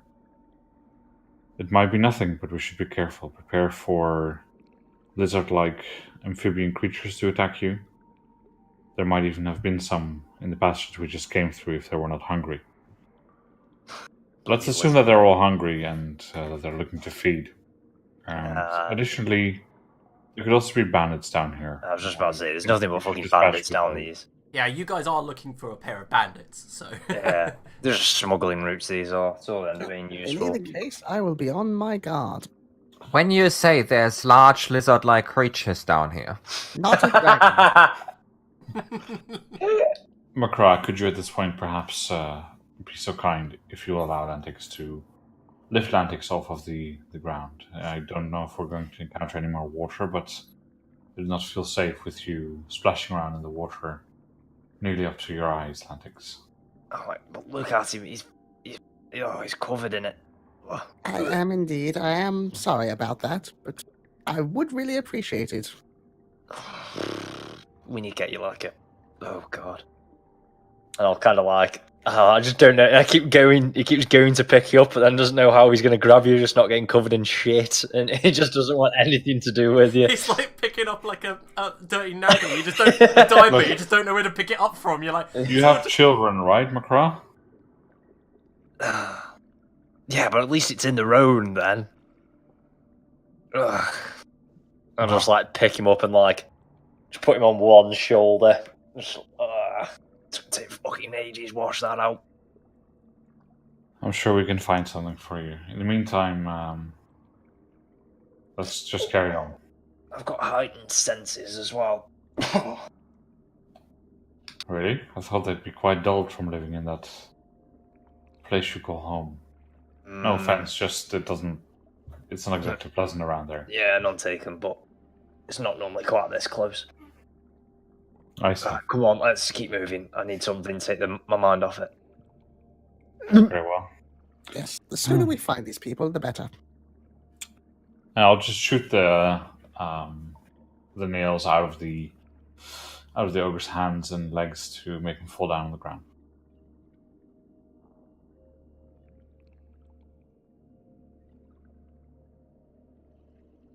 Yeah, as you shoot it, the arms no longer like hold it up, and its weight over the years it just collapses in on itself. Its arms are now loose, ribcage cracks, and it kind of makes a hollow clonk as it hits the ground. Yep. Very It's heavy better in stone. my opinion. Yeah. More of a just dead rather than desecrated now. Mm-hmm. Even if they're the enemy, they should still be respected. Yes, of course. So the plan here. Alright, go on, shield boy. Going.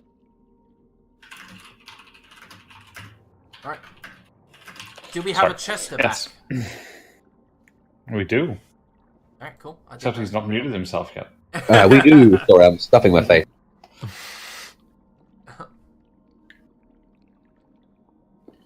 Lead on for us then. Very well, and I'll have a look over this door to see if there's anything more than just a symbol above it. If there's perhaps something Sure. Make an symbol investigation in the check. door or anything of the sort. Yeah. Mm-hmm. 21. 21. The door is not trapped. It is not locked. It seems it's old, and like I said, the fading runes on it have long gone to decrepitude. Like they're just fallen down and apart. None of it's like, and you don't see any tripwires. You don't see any evidence that it was ever trapped. Okay. Any damage to the door? Oh yeah, plenty. Squeak, Yeah, sort? like Yeah. you can see like it's like dents in the metal. There's like the hinges are rusty. Right. I'll just look at the others and say, are we in a hurry, or would we prefer to do this quietly? A little of both, I would say. I mean, we need to find these people as soon as possible, but we don't want to endanger ourselves. I don't know. Us three, maybe if he keeps his mouth shut, would probably be quite stealthy. And then he's just at my shoulder, so he's automatically going to be quiet, I guess. You don't seem particularly quiet in any shape or form. I'm eating bacon, it's fine. No, you if you keep your mouth shut, yeah, you'll be fine. But Ah. pointing at grill door, because you just look like a massive walking coin purse. I mean, I do have +3 in stealth, even though I have disadvantage. Alright, now let's see how good you are at sneaking around in that. Well, what I meant was, and I'll just start mending the door to make the hinges not be. Yeah, so they don't screech. That's fair enough. So I'll cast a few mendings, then open the door. Alright, can everyone roll initiative? That's not fair. Says the guys Oh, who God, did all the good for you. talking on the other side of the door, and then they took down the ogre skeleton. Guys, I think they know you're there. Yeah, probably. Right, so let me get everyone's initiative roll before I turn on some of that sweet battle music. Oh my god, I can't wait till I get fucking advantage on that. Gotta go for a pee before combat starts. You can, of course. Are we all gonna have a break? Shall Or am I we just take going a for a pee? 5-minute break then? Yes, we will be back in 5 minutes' time to continue story. A little pre-combat piss. Break. It's the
Right, we are back. Initiative is rolled, and it is time to do combat.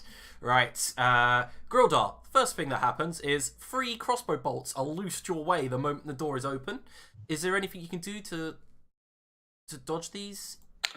Yes, there's something I can definitely do, which is ask you to put on combat music, because this won't do. Oh, I have. It is played. Now it's playing. Thank you. No. I hear it. All right, Oh, there you go. so the first one hits you clean in the chest for 11 piercing damage. And then the second 2 ricochet off your armor. You're now prepared. So you bring up your shield, ting, and then the next one just skitters off to the side. And Grildar, Okay.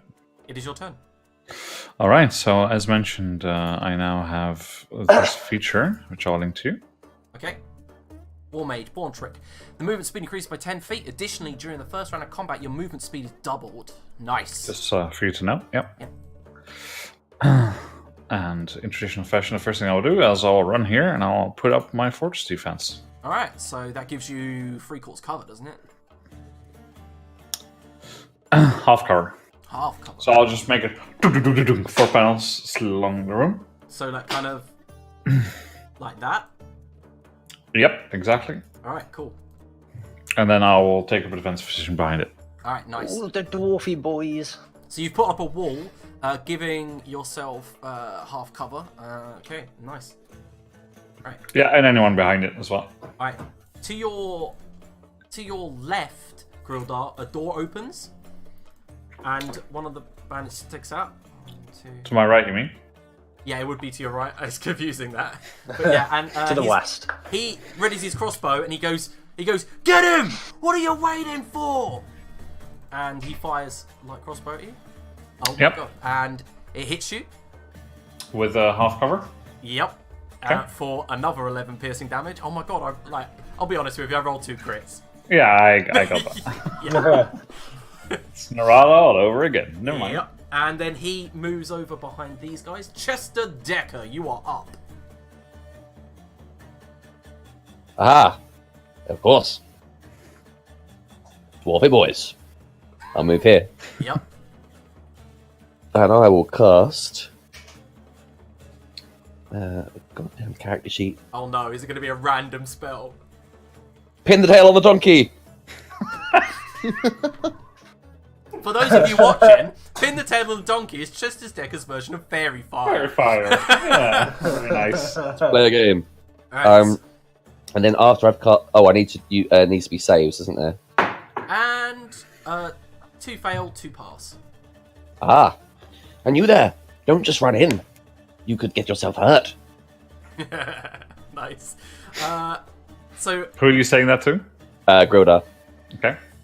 It hasn't rolled for some reason. yeah, I did That's the okay. roll. I'll roll it when I need it.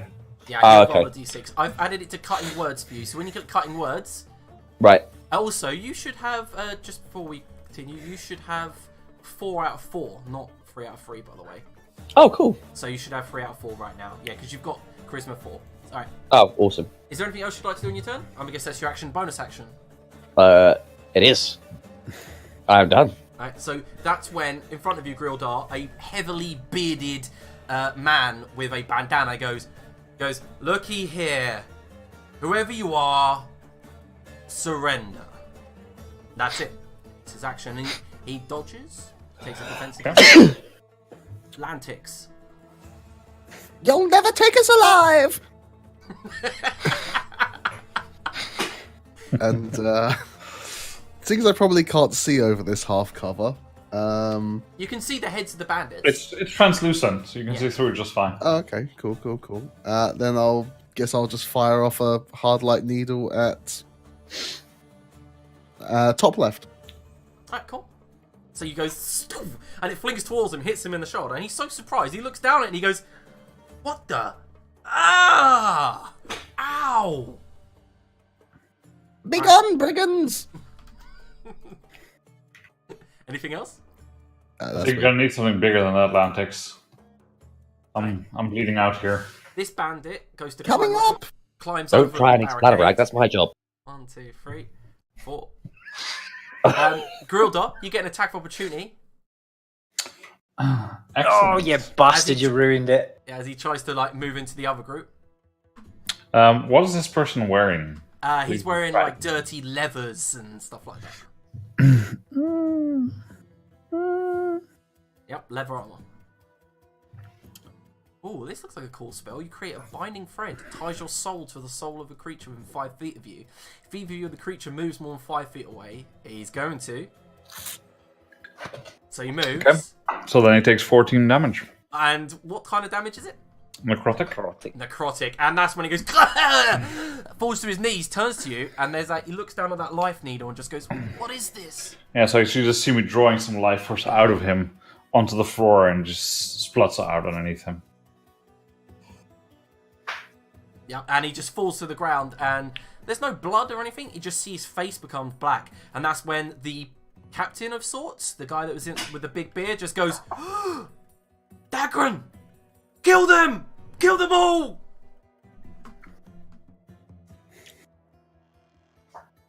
Right, Gwendeth. So there's a big wall blocking my ranged attacks, right? Fantastic. 5, 10, 15, Do they get half cover as well? 20. Yes, I would expect maybe. I'm not sure. I'll let you decide. I'd say yes. I would say that if you're sitting behind it, you could just duck up, shoot over it, and then duck back again. But if you're like far back, then yes. That makes Well, sense to me. I am far back, so I'm gonna shoot this dude because I think I have advantage on that one, right? Yeah, the one with the little icon is the one that's verified. He's glowing in all... He's got like a big spectral tail on him. Oh. That's it. And the arrow sinks straight into his shoulder, and that is enough to finish him off. He looks down at it, and then just bleeds out as he falls to his knees. I'm so sorry, cousins. Anything else from you, Gwendeth? No, I end my turn. Alright, Macro. Right, anybody else want to go my way? No? Right. 1, 2, 3, 4. I think you know what's coming. What is... Oh, the hammer. Patience yet, mate. Patience. Turn into a big, beefy boy. But you know what one of the benefits of that is? If you read at the bottom there, I can use my action to make a massive swing against creatures in a 15-foot line. So I'm going to try and get the front two. And then the only reason I can hit the one on the left is because I'm a bugbear. And that does indeed make my reach 5 foot longer on my turn. Look at this shit. So, the build is revealed. There's one swing, there's 2 swing. Oh man, so the first one just turns to pulp, Macra. Your hammer hits him in the face and he's got no head left. He just carries on swinging, but the other one sees this and ducks out the way. Nimble. Does he not have advantage? Was he one of the ones that failed?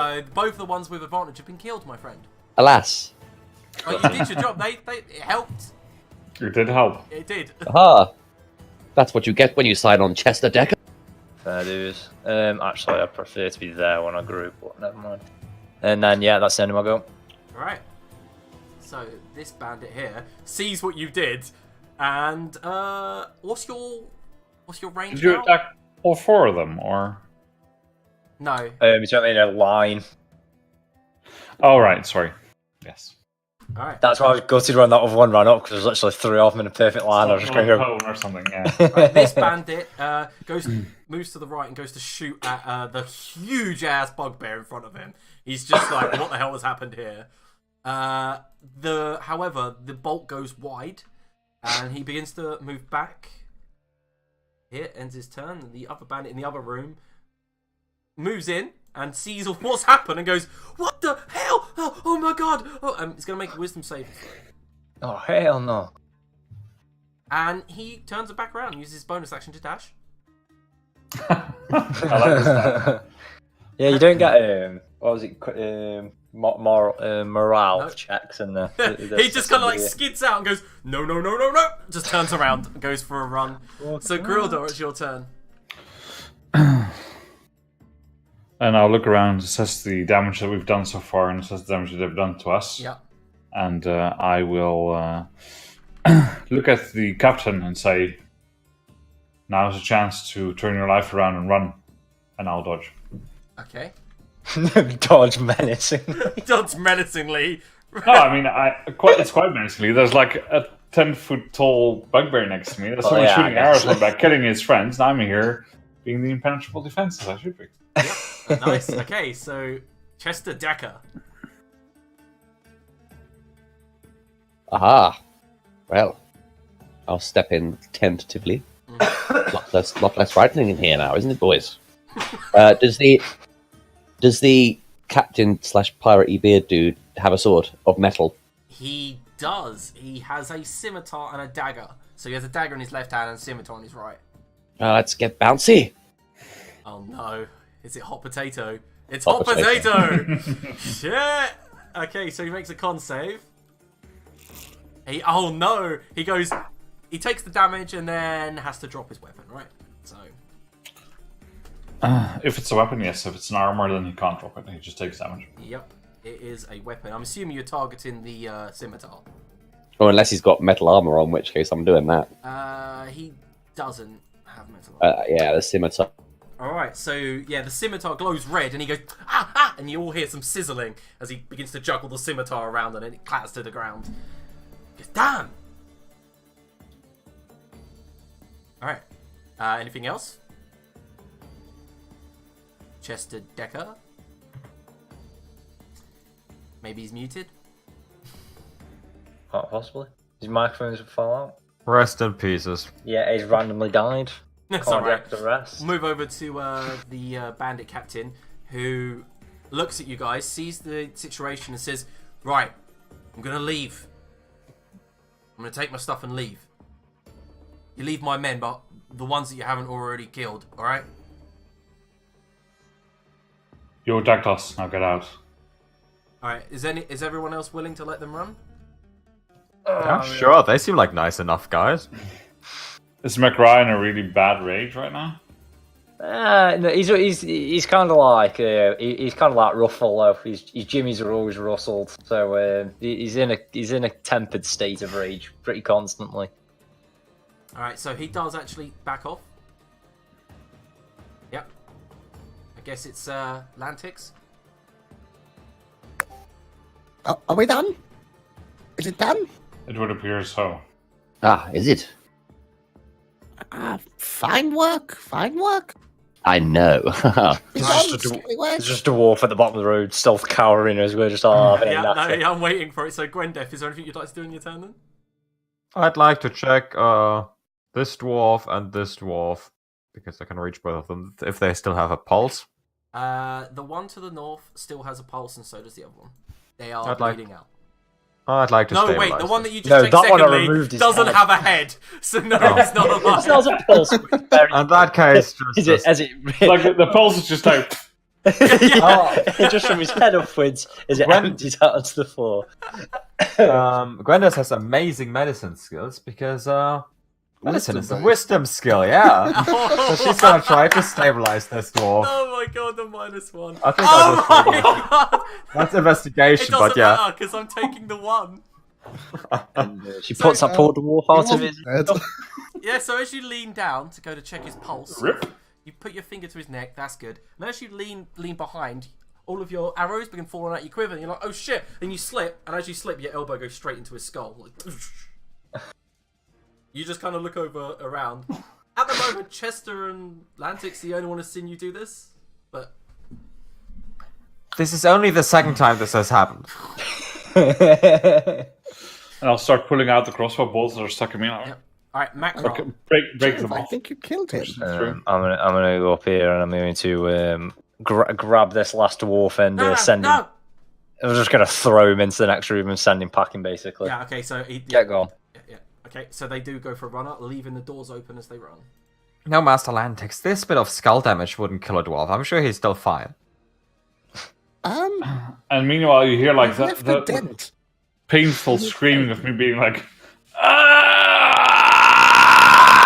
as I'm pushing the bolt out of my shoulder. It was like that before I hit him.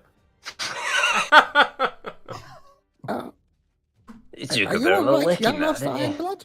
Oh, fuck me, that hurts. Should I look at that? No, Yeah, no, no. probably best you don't. Oh. Someone should. That looks nasty. Anyone? I'll go and just get Chester Dacker's torch off him, and I'm just like nodding at the torch and nodding at Grindel, like, yeah, Yeah, do it. And I'll just big man. brace I'll launch myself. at the back. Make a medicine check, Macra. I'll hold him in the back of the head as I apply the healing fire of the sun. Oh my god, this is what you get.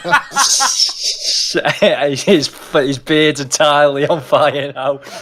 And as he pokes you with the torch, Grillo, you take 3 fire damage.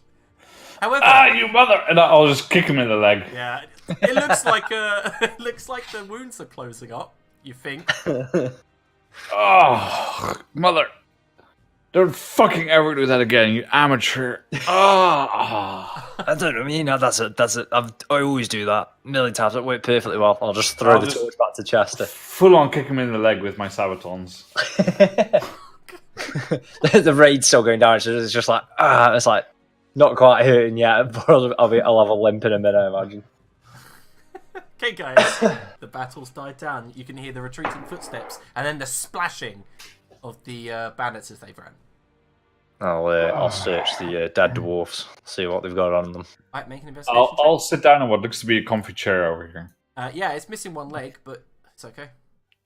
Okay, so what I'm going to do is I'm going to actually kick out the other 3 legs from underneath it. Make it like a nice little Japanese chair on the floor. Yeah. That's awesome. Yeah, why not? Yeah, that works. Right. Are you going to be alright, young Master Ironblood? No arteries hit. Skin burn. Yeah, I reckon I'll be alright. I'm gonna need some time to recover. And I'll just lay back and Take some time. Take some time. start resting. Does Chester know anything that can do healing? You've got to be useful for something, haven't you? I don't know. Anyway, Macra, you needed to make an investigation check. Investigation. I do believe Todd might have just been AFK for a sec. Yeah, I He think was he's he was having something. some issues. Yeah. Because it's Todd. And No, that's so all. Macra, they have a few silver pieces on them if you want to take it. No. Right, and they also all have daggers and light crossbows with about 10 bolts each. You see that one of them has a letter, and on the front it's got a kind of a bottle symbol. Yeah, I'll take the letter and hand that to Master Lantic. Right, so Lantic. What's this? See, there's a letter on one of these. Oh, interesting. Let me have a look. Right, as you open it up, it's a short written note that says, Huffbar, your potions are ready, Master Gwandia. And Is that it a rings. name I recognize? That is the name that Macra's fence gave you guys. Say about the contraption, Master Gwandia of the Curio Cat House in the Seaport Market. Well, It that's seems where like you may know more of this than I do. I believe it relates to your friend. Here. Yeah. Crack him. I'll roll that up and stick it in one of my newfound belts, or in my backpack that I've got now. It's looking very dashing. I'll stick that in there. He was our next lead anyway to see if we can find this contraption anyway, so they're still pointing us in one direction, which is good. Are you needing 10, 15 grill though, or do you think you can forge I on? mean, while they're having this conversation, girls just sitting on the ground going, trying to slow his heartbeat down. I think he'll need a moment. Never mind. I think we've scared most of these off anyway. I guess we can do a bit of searching whilst he's having a Got some breather. spare bandages with you?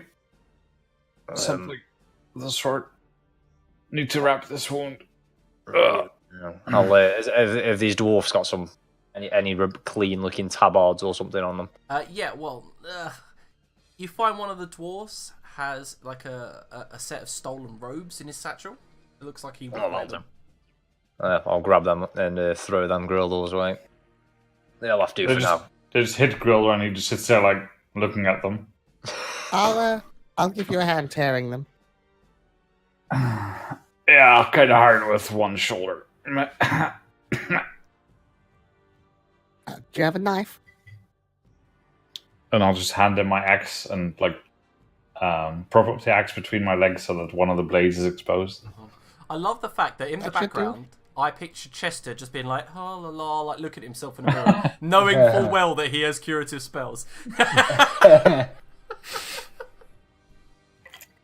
I'll go and explore the next room. I'm pretty sure that probably Gwendeth is as well, but since people told her not to.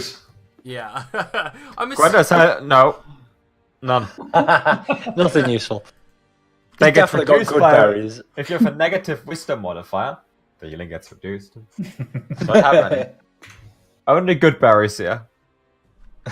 Oh well, good berries. I'll go search the next room. It just looks like a dining room.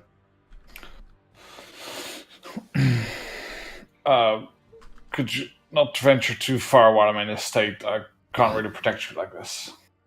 Yeah, I don't need too much protecting. I'll just search these immediate ones anyway. Make sure there's no one laying ambushes. Yes, FYI, I told I'm bleeding in the corner. Yeah, you wanted to take a short rest. I'm assuming. I'm trying to. No, not sure fear when not. they'll bugger off. I'm He's well back. versed. I'm well versed in medicines. Can I assist you? I'm not sure. Thankfully, it's a through and through. The bolt went right through. Out the back of my shoulder, I already removed the bolt and I've strapped it around, but it's still going to put this arm out of commission for some time. Do you have any magical ways of dealing with this, perhaps? Perchance I do. Step forward, good sir. And you see him just sitting on the floor, like no chance of him moving at all. Step forward, good sir.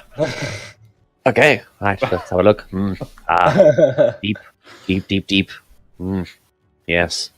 Well, I can do the following. There we go.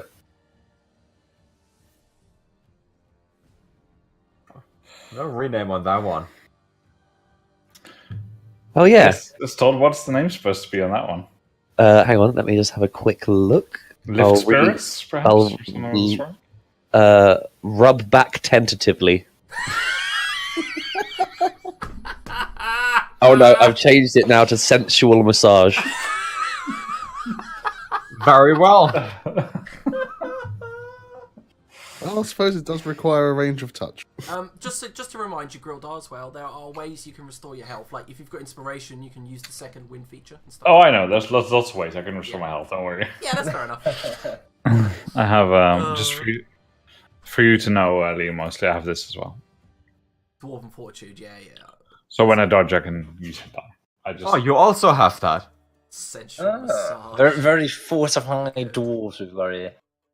While all of this is going on, Gwendeth just grabs all the dwarves from which she knows they are dead and just smashes their head into the ground repeatedly. Wow, what? What on I- earth are you doing? I just sit there being slowly healed and the wound knitting back up. Yes, that's right. Trying to like regain my range of motion as I suffer through the pain. I say to Gwyneth that she's just like as I'm trying to recover, there's just this yeah there, and I'm like, Gwyneth, these are not El Diablo. What are you doing? I'm returning their souls to the stone. You are what? I'm return. Do they not do this on this continent? I'm returning their souls to the stone. Could you please describe in excruciating detail what exactly the hell you think you're doing? I think I already did that one for him. I'm taking their body and smashing against the stone to transfer the soul into. You know how it works. Does that mean I have that one soul in my hammer now? I'll just look over at Landix and like shocked disbelief on my face. Mm-hmm. Like, Religious customs are a strange thing. I will take note to not do that with your dead body. And mine, please. Oh, you're not a dwarf. Why would I do that? Oh, thank God. this is not the custom for old dwarves. Certainly not those here on this continent, as you call it. But that's their loss, isn't it? Perhaps so. I'm unfamiliar with their customs, but they seem barbaric to me. Well, some people don't wear socks. Everyone has their problems. I do. Do you not wear socks, Chester? No, Or do you double have ply. problems? Macro just looks down at his sandals like, why would I wear socks with these? I think it would look fetching. Yes! Close one, Liam. You're Fucking nearly. love- It's nearly. Love that I got that in there whilst you got a gym in the party. Brilliant. That said, my dad does wear socks with sandals. Of course he does. Of course he does.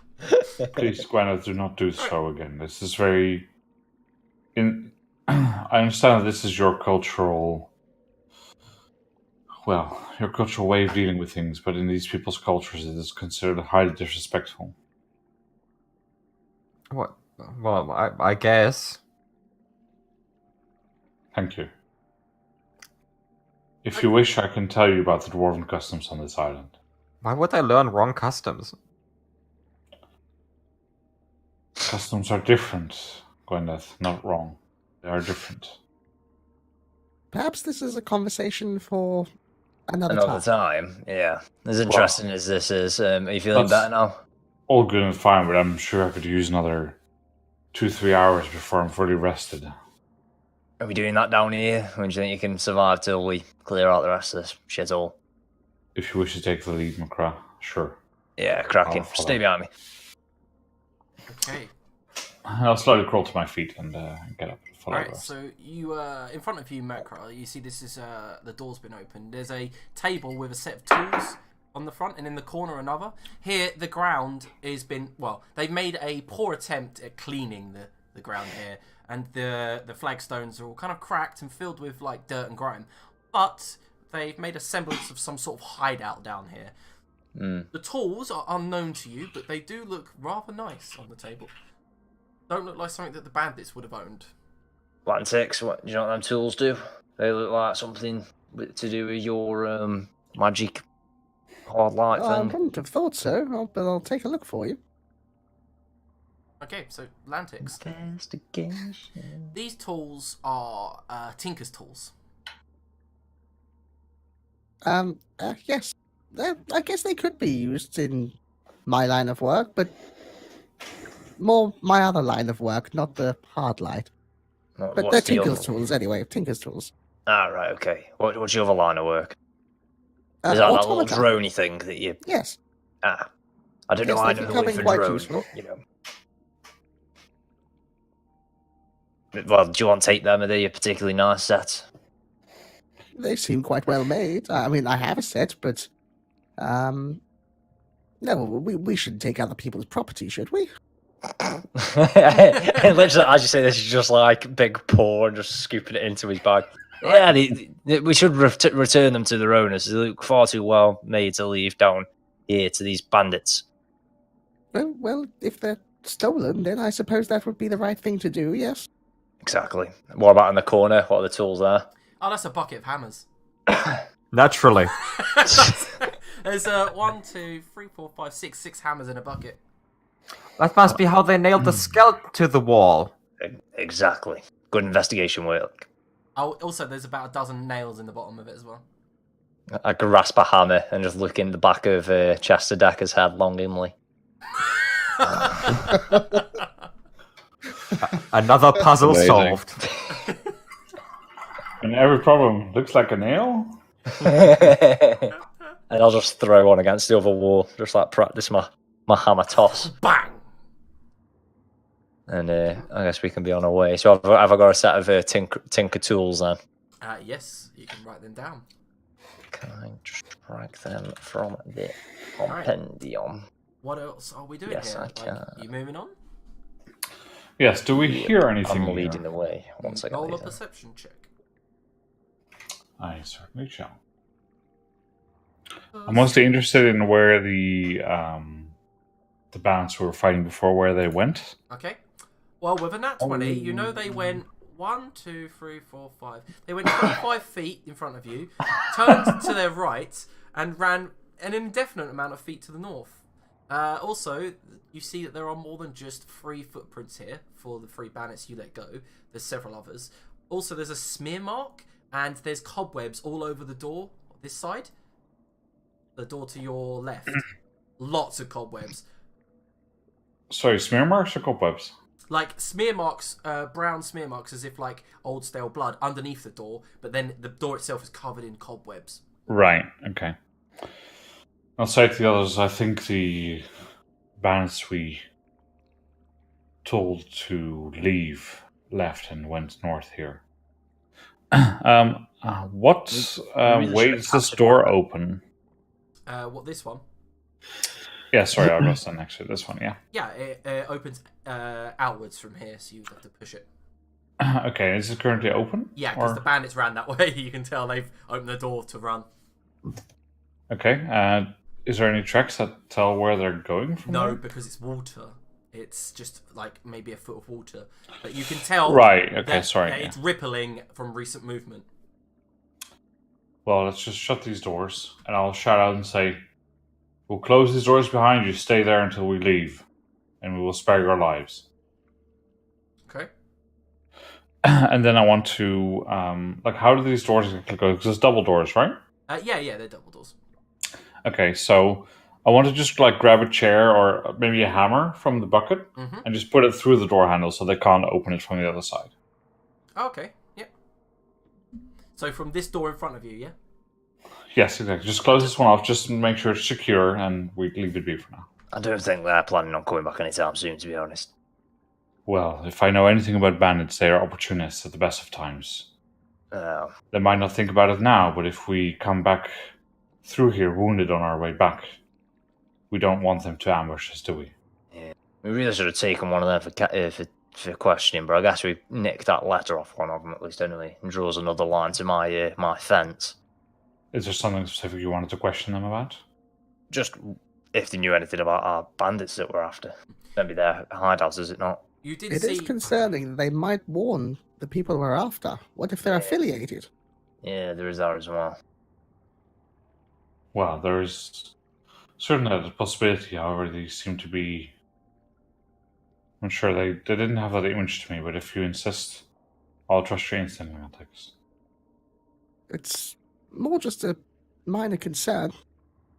We'll finish I exploring don't know this how place. these people could be affiliated, but if they're all down here together, I suspect they at least know one another. We could try and find them. I mean, with us talking in this voice, I'm sure they've heard us by now. We could try and see if we can find them and question them through a door that offers some relative form of safety to both parties. What do you say? It seems suitable to me. And they've seen what we can do, and they probably don't know what state I'm in currently. I'm sure we could take them if we must. I'll lower my voice a bit as I say that. You gonna open this door again then? What do we want to do? Do you want to go do that first, or do you want to finish exploring this place? And then I'll point to the cobweb door behind me. First things first, that doesn't seem like it's been touched in a long time. I think we can deal with that later. Okay. Go on then, let's go talk to these if they're not already fled. Did you see how I cracked that one guy? They're definitely not here anymore. I'll lead the way, considering you're looking So pretty bang. you have to like step down the steps into the water, and to your left is another door, and you can hear raised voices behind it, Macro. Ooh. I'll try to creep these doors open. What, the one in front of you? No. Macro, we said we would leave the doors closed and try and talk through them. Ask first if there's someone on the other side. I'll knock on the door then. I also have 15 passive perception, by the way. Yeah, okay, so you definitely hear raised voices, and then they go silent as there's a knock knock. There's like a... And then you hear, no, don't. Wait, she's still sick. And then you hear the captain's voice again, the same bandit you'd spoke, you'd let run. You hear a tentative, hello? Hi there. We Oh god, it's you. do not wish to come and harm you. We merely wish to gather some information with you. Rawls You've seen what we bollocks. can do, and we are willing to spare your lives in exchange for information. What information do you want? Now I'll look over Atlantics without saying anything. One of my compatriots will speak to you now. Please answer his questions fully and thoroughly. Okay. Perhaps you should let me take this one.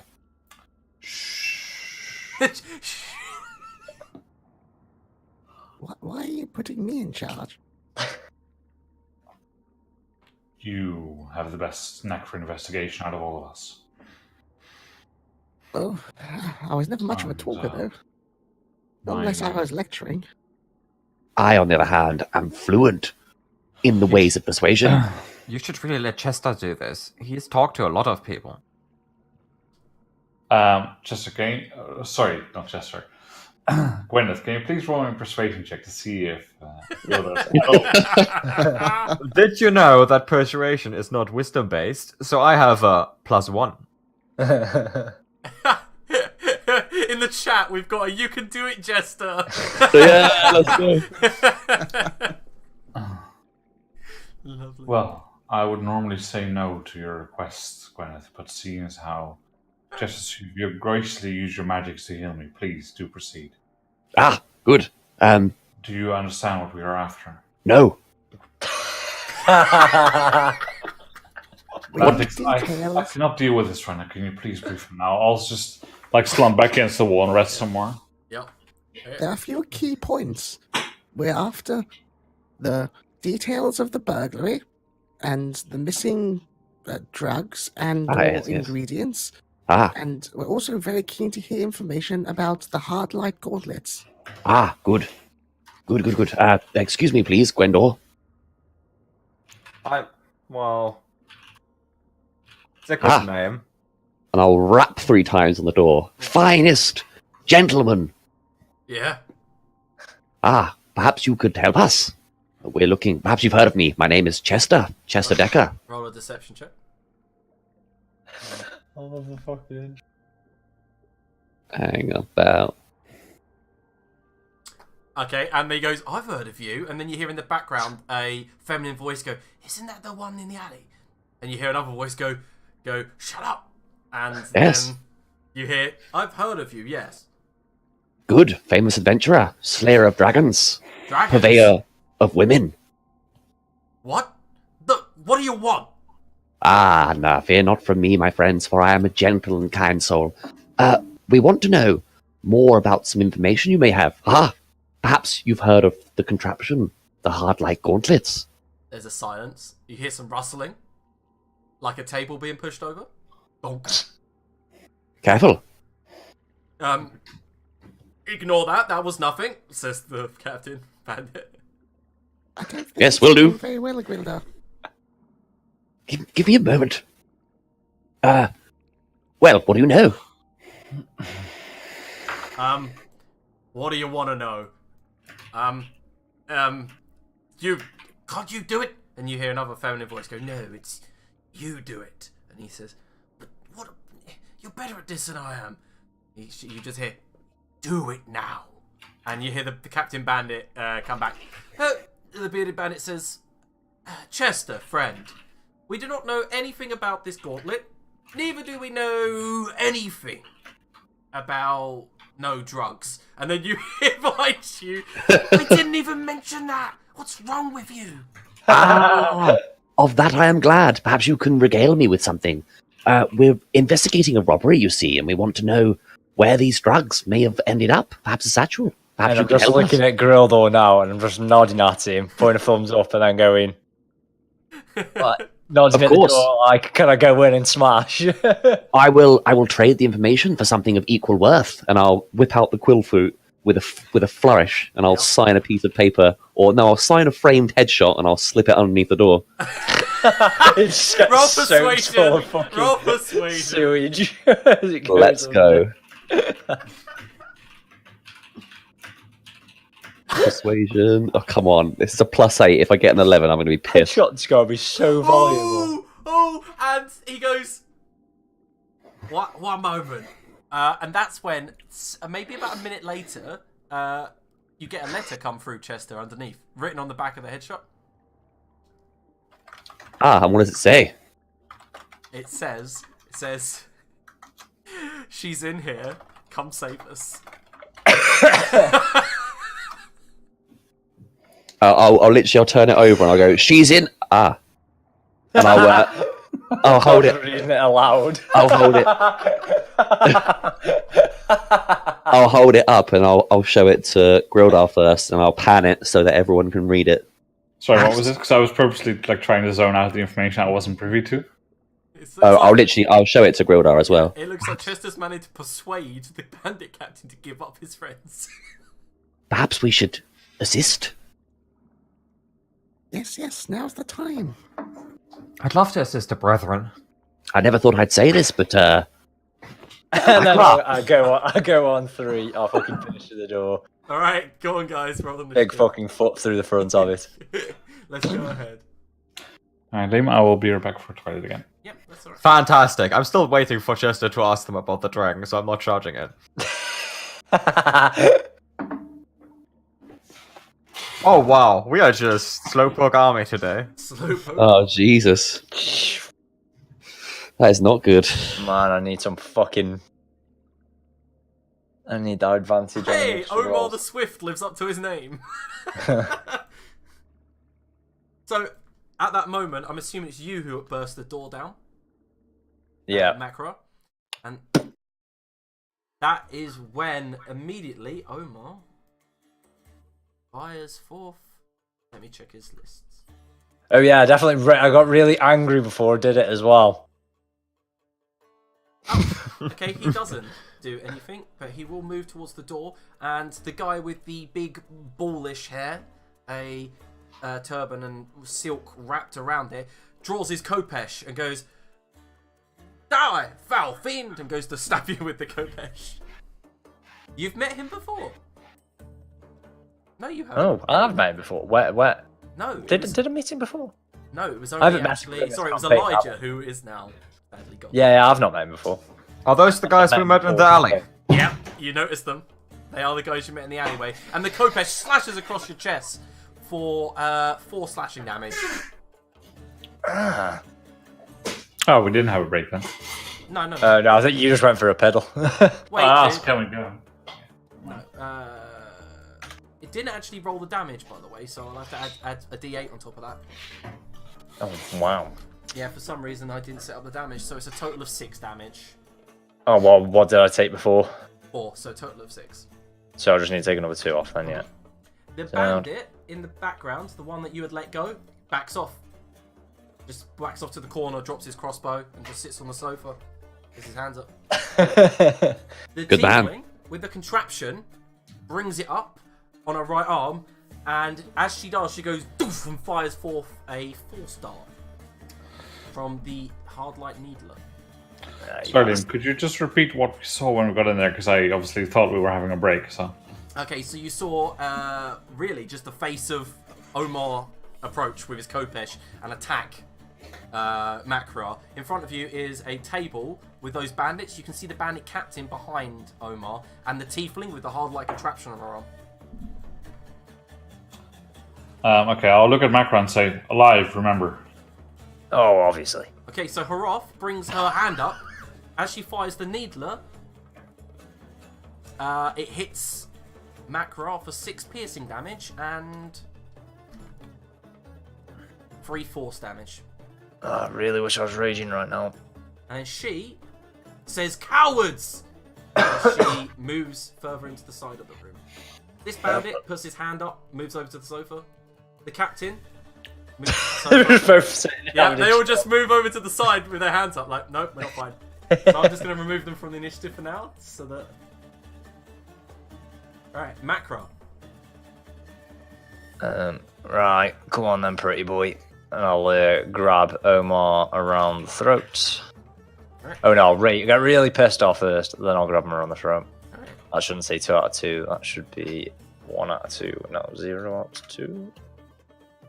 Meet me, big boy. Alright, so you trying to grapple him.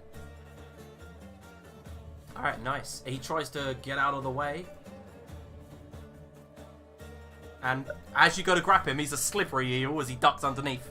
Oh, you old bastard. I'll just ignore him then, and then go 1, 2, 3, 4, 5, and Garuna Grill. I'll take the attack of opportunity from him. I should be doubled in size as well, if you can make me bigger, I will please. do.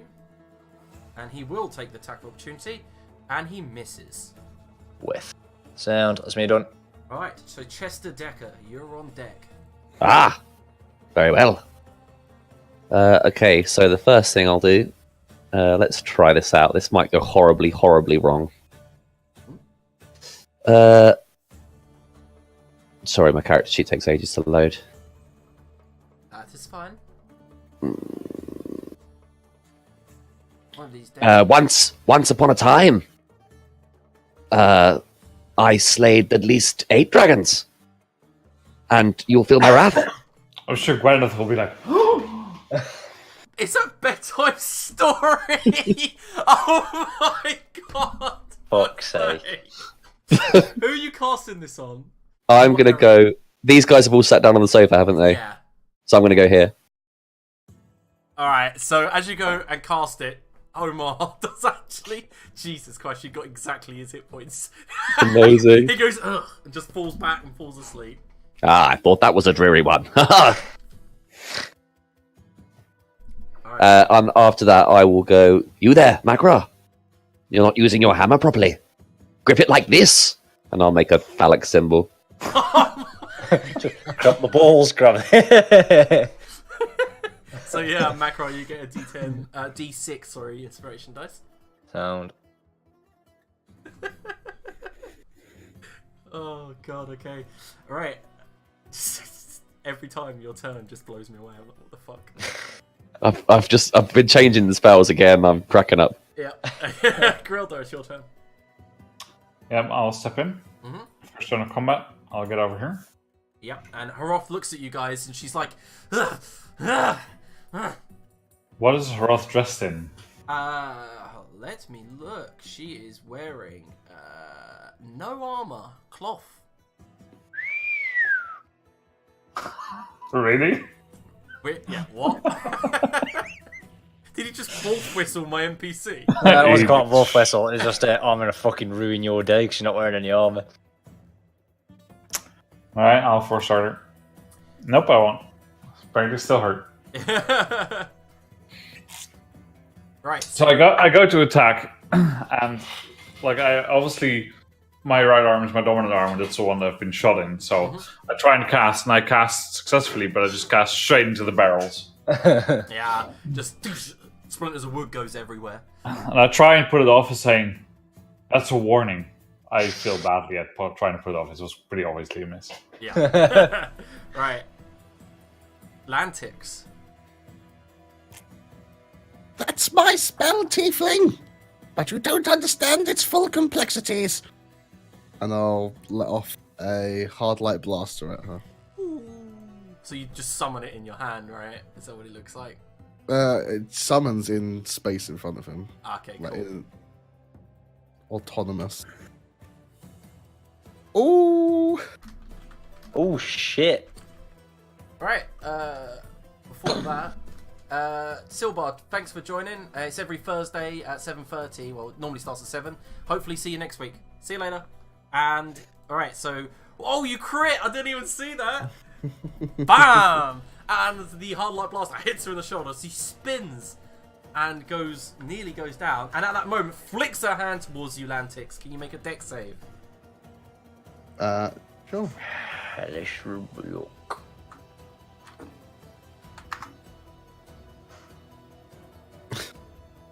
It's just like a bunch of reactions, but Yeah. as she flings something at me, the defense drone goes off and shoots. Yeah, okay, Shoots her see- back. Oh, man. Right, okay, so she uses a reaction to Hellish Rebuke as flames dance towards you and hit you for 21 fire damage. Alright. And at that moment, the drone fires at her, dealing 2 damage, actually hits her. Ah! She's like, ah, ah, ah. She's looking ferocious. Anything else? I've got the pain! No. Alright, so Gwendif. I'm casting Zephyr Strike. Oh, for fuck's sake. And I'm moving to Sorry, Throne. Very good, Liam. Is it correct that the script there's no health or a script on, or No. We're gonna sort that out later. okay? We'll edit it in post. Yeah. All right. So Gwendef, you Zephyr striked her, yeah? Yeah, and then I shoot her with a longbow, as you do. Yeah, and she goes down. Combat over. Just hits her clean in the stomach. She hits the barrels and falls and slides down and begins to bleed out. Okay, I immediately try and go to stabilize her. Yeah, you can immediately do that. God's sake, Gwendif, is it alive? Ah, I will try 3 times in a row. Just if she's not dead by the 3rd turn, I would have stabilized her. I love how that works. Gentlemen, I'm a man of my word, and I chuck the signed headshot at these gentlemen on the sofa. And they go, "Thank you, Chester Decker, sir." Thanks. You're most welcome. Ah, Mr. Lantix, you call. Please, Mr. Decker, help me. That I shall. That I shall, my good man. Now lie on your back and think of England. What's England? Fucking hell, Todd. I literally got no. You laugh so much, my head hurts. That's actually quite nice. Until Oh. Holy shit, my head just spun with the fucking laughter. Oh dear. Oh, brilliant. Right, so you've managed to stabilize her off, and she's laying on the floor looking rather hurt. right, I would suggest that we give the same treatment to Omar and knock him out, and then just not use non-lethal damage. Can't we just tie him up? He's asleep. No, he's... Yes, he's going to be asleep for. Well, if I know anything from Atlantic's teachers, this is not going to last very long. We should remove him of stop him of his strength before we wake him up again. Ah, right, okay then. And I'll just start very unorthodoxly, but in a methodical way, kicking him in the liver. He does kind of wake up and then just goes, "Oh, I'll give up. Just stop kicking." Yeah, just to the point where he gets 1 HP basically. Liver shot. He's Liver like, shot. Oh, and then she push him up, I guess, to the sofa tied up. He's like, "Oh, what do you want? Please, guys." We had quite a bit of difficulty getting to you. Now I understand that you. What have you done to her? Oh my, you barbarians! And I'll just drag her up and put her next to him on the sofa. Yep. He's like, "Oh my god, she's alive!" And he kind of leans into her to listen to her breath. You pass me the gauntlet. Oh, please. And I'll take the gauntlet off of her body. Yep. Pass it to Atlantics. And Atlantics. But we're not after you, we're after this. However, we were after you because you had this in your possession. Do you understand the significance of your actions? Fuck you! I'll just knock him out again. Just slumps against the sofa. Right, so Atlantics, you have the needler now in your journal. Yes, I would like to inspect it thoroughly. And I knew you would, and you automatically know what it is because of your previous experience, so there's no need for identification. Okay. What you can do with this, Lantix, is with a couple of days' work, you could tear it apart and use it as components to write in spells from your new spells like that, or you can keep it and use it. I'm very curious because I've never been able to quite master magic, so I want to inquire from Atlantics what exactly this thing does. If he's willing to share, of course. I'm not going to press. Well, judging by it, it's a mechanized device that draws on mana from the weave, and essentially is a spellcasting component for the hard-light needle, but without having to utilize the somatic components. Ah, the somatic components, yes, of course. I see. Would someone without knowledge of being able to how to use the spell be able to use it, or would it still require training? I'd have to do a bit of further digging with it. It might be possible. At this point, Macro picks up, start pressing buttons on it. And I'll just swipe Macro's hand away. Like, Macro, no. We can make you a replica for your kids if you want. This is not the one you want to play with. I'm just doing testing. No, that's not how that... No. Macro, no. Bad Macro. I'll make an attempt to just deconstruct the gauntlet. What, right in front of everyone? Yeah. It's gonna... you feel like this type of thing might take several hours. Yeah, probably with that roll. Yeah. Atlantics, perhaps this would be better left to one of your assistants at the university, no? Seems like no, you're... definitely not an assistant, but you're probably right. I shouldn't be doing it now. Sorry, I'm very eager. I want to know I more. understand, but we need your knowledge in the field. You already know everything there is to know about this, so perhaps you could instruct one of the novices and let them work on it for some time. I'm sure it will take longer, but I don't feel any knowledge would be lost that way. But we would certainly lose out if you were not in the field with us. While they're talking, Liam, I'm going to check out the table. You're quite right. You're quite right. The table has a very sparkly black satin dress, weirdly enough, and on the left it has a satchel. I'll see if I can pocket the dress without anyone looking. Wonderful. Roll sleight of hand. And I'll then, after that, I'll inspect the satchel. Hang on, I'm just going to get the roll up. Yep, it's alright. I just want you to roll above everyone's passive perception. They notice. Yep, nice. No one notices you slide the sparkly dress. Right, and you've got sparkling satin noble lady's dress. Lovely. Congratulations. You didn't passively perceive that. Haha.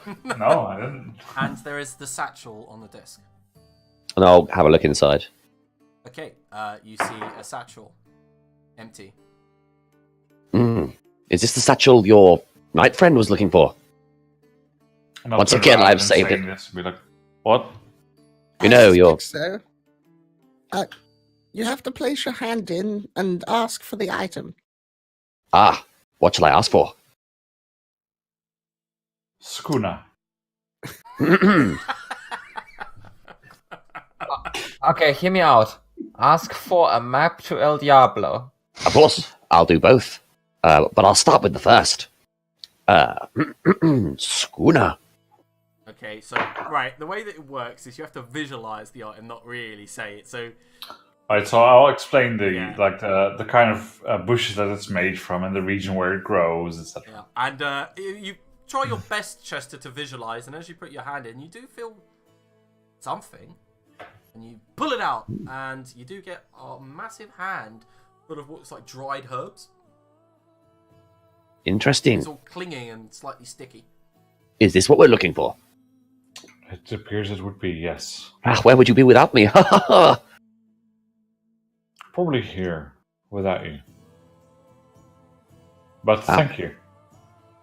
A map to El Diablo? Yes. Put your hand in. I'm afraid you find nothing as you pull your hand in. Ah, I've never failed The question is, what does Chester make of that when it happens? Interesting. I wonder what I'll do now. It does make sense. There can't be a map of someone who moves, right? What? A dress? No one said anything about that. Huh?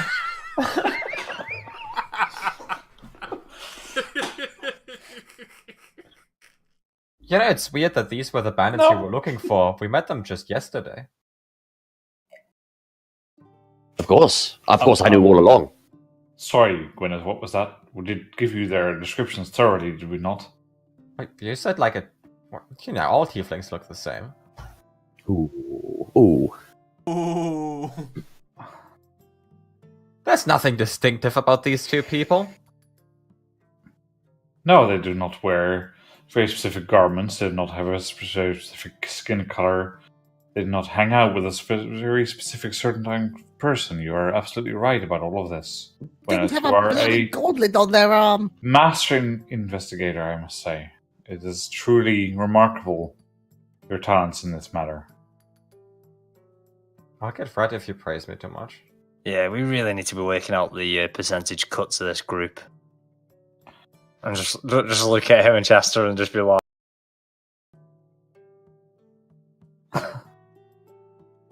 Grildar, Yes. with your passive perception of 15, you do notice that on the table underneath, there's like you only noticed it because of the lip. There's a slight lip showing. As you move the table, there is a secret drawer underneath. It is locked, but you've noticed it just as you were walking by. And I'll try my best theatrics, and I'm really bad at this. Okay, so I'll put on my best performance, which is going to be horrible. Not so bad. I'm gonna. Possible. What would you do without the magnificent Grildra Ironblood? And I'm just looking at Chester at this point. Mm-hmm. I'll pull open the secret drawer underneath and say, Okay, it's locked. "Ta-da!" Well, What indeed? yes, what indeed? I'll punch it. Oh my god, roll a strength check. Or athletics if you've got it. Either way, it's not going to be great. Well, you say that, but you break the lock with a single punch. And as you open it, I'll just... there's a pouch in there. And a book. Well, there are two kinds of things in here, and I know which one's for whom. I'll hand out the book and I'll immediately give it to Lantix. Okay, the Atlantics, it is the histories of New Atlantia and its recent wars. Oh, an interesting read.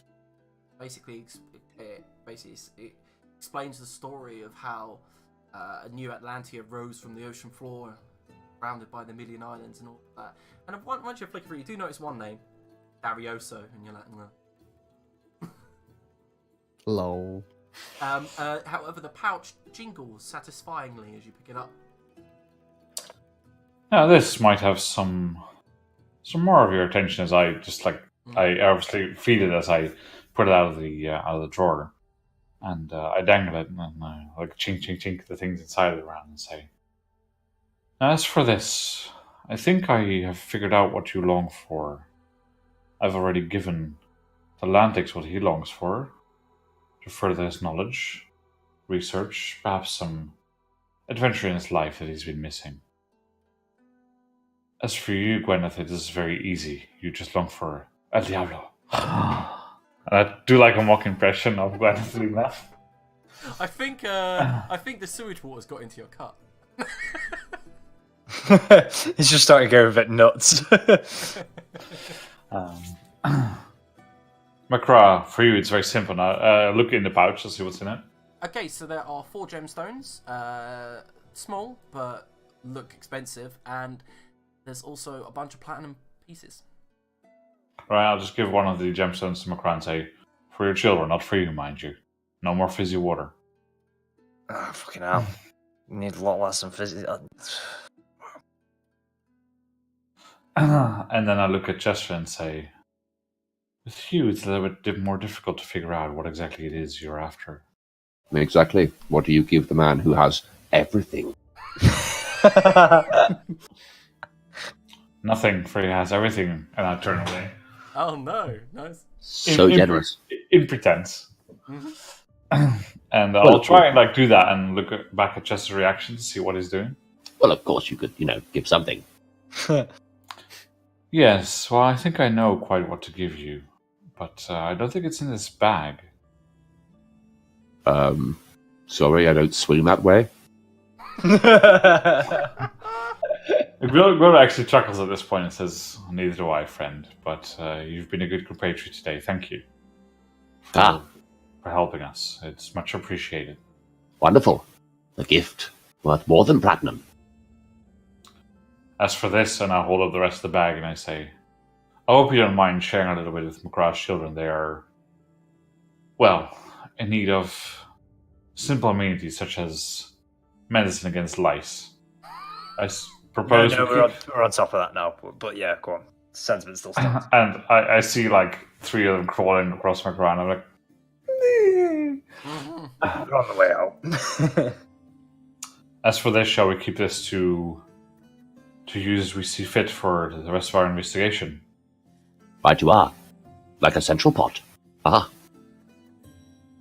Indeed, Chester. I think you're starting to get the idea. Alright, so Macra, I've whispered you what the gem is. I've got it on my sheet.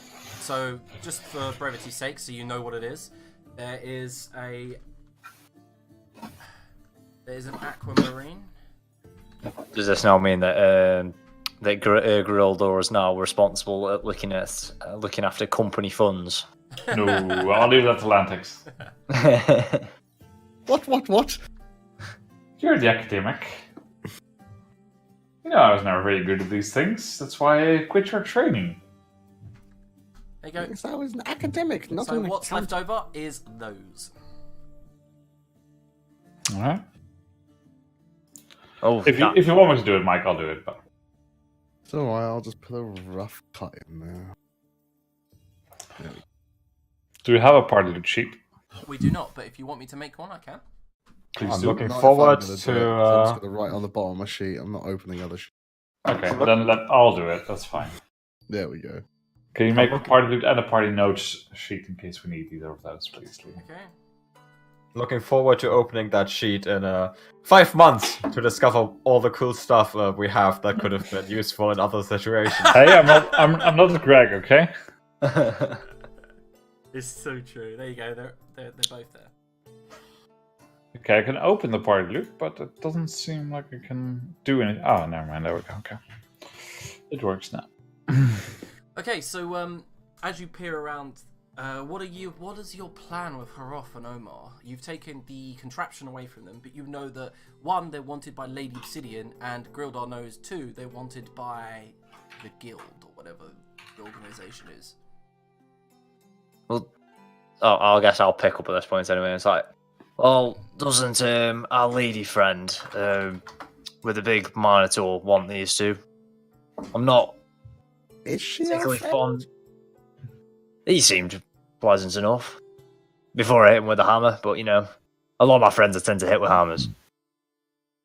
I think I'd much rather Stare stay really as far intensely away at from Lady Decker. Obsidian as possible. Yeah, but if we can get some money for these two, Well, there is the thing that we were told by him, and I'll look at Landix with a meaningful look. Yes, I suppose so. I'd been rather trying to ignore that fact, but is that where you wish to go?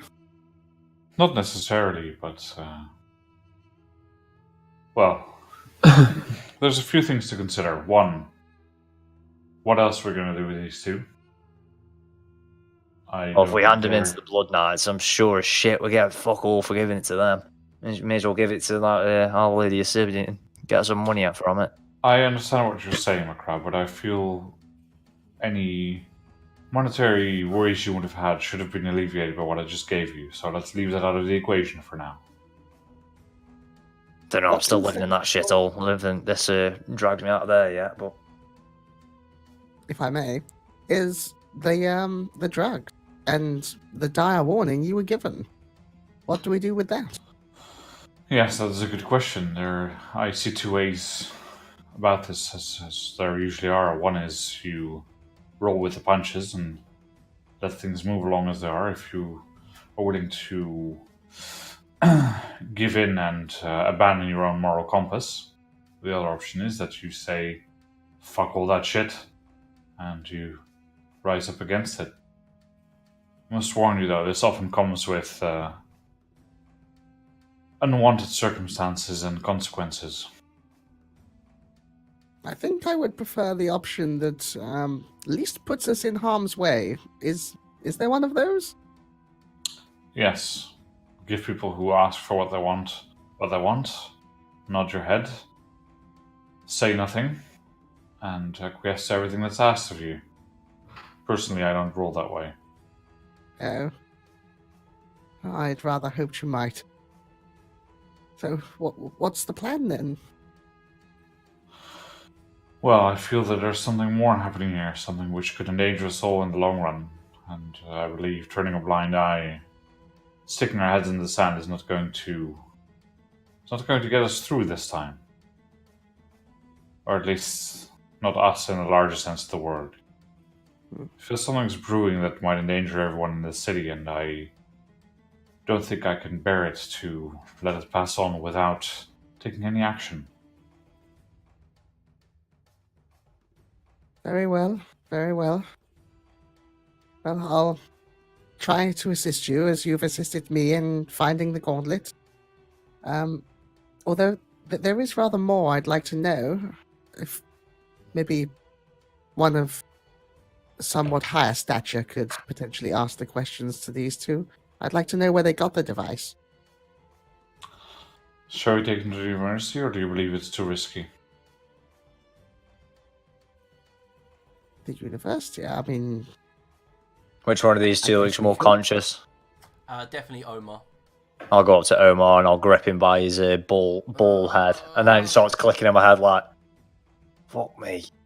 Oh, she's not divine, is she? Oh, fuck." Anyway, and then I'll just swift jab to the liver again. Oh, what do you want? Right, you little shit. Where did you get that gauntlet from? I stole it. From? Gwandia, the fucking shit. Oh. Right then. For whom might be the more pertinent question. For whom did you steal it? Obsidian. And? And what? What do you want to know?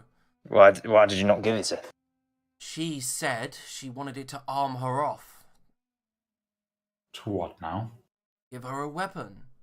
Ever since, the fire magic's been fucking up, she hasn't been able to use her most powerful spells. That's why we didn't blast you with a fireball the moment you walked in. So she told you to steal it just so she could use it. She's a sorcerer and she's running out of her power. I take it that she needs this power to defend herself from someone. I know who it's not.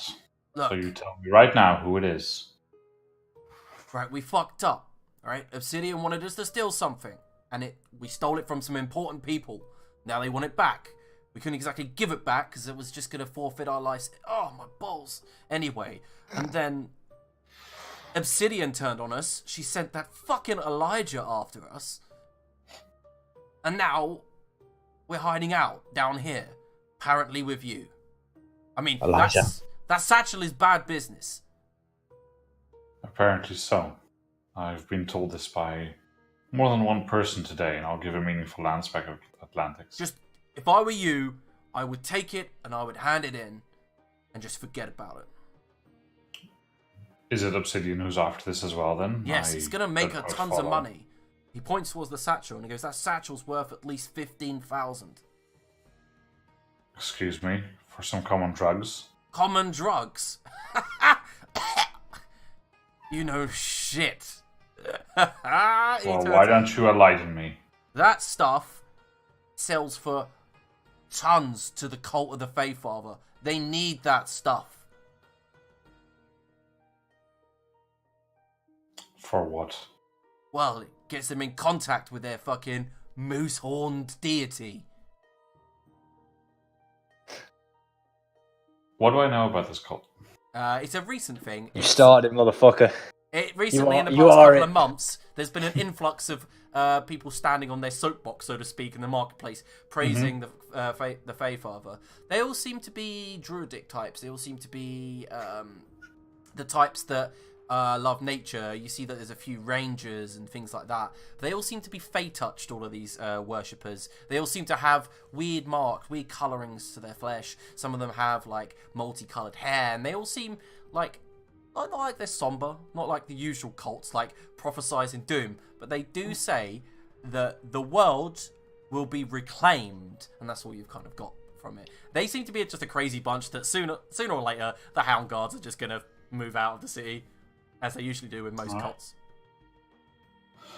Yep. Well, with that information, Groder has some thoughts on what to do, but he says, I'm not excited to say either to the university or to the Blood Guard with this. well, the Blood Guard, I wouldn't want to bring trouble to the university. If there's so many people after this, that doesn't bode well at all. It doesn't indeed, however. If this is something which is commonly being sold on the streets, but there is a cult offer it as well, I believe this is perhaps a danger to the public health, and therefore I should report this. I think you probably should. I mean, I can speak with Mistress Chernin and see if she'd be willing to look after it until we decide what to do. Oh yes, I have no interest in the actual substance. You're free to take that for research purposes if you insist.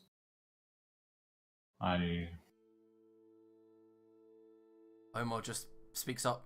You're doing this wrong. Yes, and your methods, I'm sure, are way better. They got you here after all. You could earn tons. You could leave. Yes, money. We could split it. I could help you fence it. Please, no, do try and convince me more with arguments of money. I'm very interested. I thought we aren't interested in money. Yeah, I'm just there nodding along, Daddy eagerly. Look, it's gonna get you killed if you don't sell it and then fuck off to the Broken Realms or some shit to escape these people. Yes, I'm sure your logic has paid off for you so far. Thank you for your enlightening argument. We're gonna end up dead. Whilst I don't have a huge interest in the money, I am interested in not being dead. I agree. We all have to die of something, but this seems like a particularly unworthy cause. Can I suggest something? I'm half looking over McGrath to see if he's going to get punched again. Now he goes, look, you take the satchel, you can take whatever you want in here. Fuck it, you can even take my sword. But just let me and her off go. We'll be on the first boat out of here. Savvy? Sure. But then Lady Obsidian would miss you so much. Yeah, but she won't send assassins outside the city. Trust me. But then she'd miss How you so so? much. And she seems to really want to meet you again. Her purview is the city, the new town. She's got some influence, I don't know, in Port Phobos, where she's from. But I feel like she's running from something there. If you just let me and her off go, we won't bother you anymore. We'll be gone. Please. Let me take my girlfriend to the Million Islands where we can live out the rest of our days away from this fucking shithole. Ah, will you take a letter for me? Sure. Ah, I say we do it. Huh. What business do you have?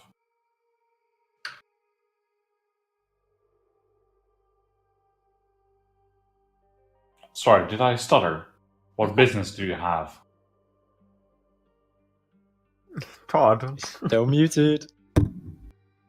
No, I thought you were talking to them. No, he's No, not. I was talking to Oh, you. I'm sorry. Nothing. Just, sorry, apologies. I zoned out for a moment there thinking of home. Women is my business.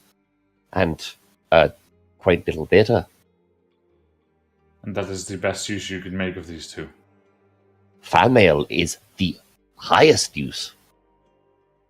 Yeah, I'm pretty sure you could like courier. They're a lot cheaper than these two. Especially what we're going to make when we go and sell them to Lady Obsidian. Oh, no. Almost like, don't do that. That's not the correct thing to do, Bugbear. I have a hidden stash of gold. I can give you that instead. Hey, listen up. It's a No, bit it's of starting to sound more convincing. a bit of a curveball, but let's get them to lead us to the money. And then we take them back to Lady Obsidian anyway. Can't we just let them go? Do you ever want to go and see El Diablo? It's not going to happen whilst we're penniless. Now, It might. I have the following suggestion. We are willing to let you go, but I'm pretty sure that if we were ever to find out to have let you go easily and bring this information to Lady Obsidian, it would not go over kindly. Fuck her. She wouldn't dare touch any of you.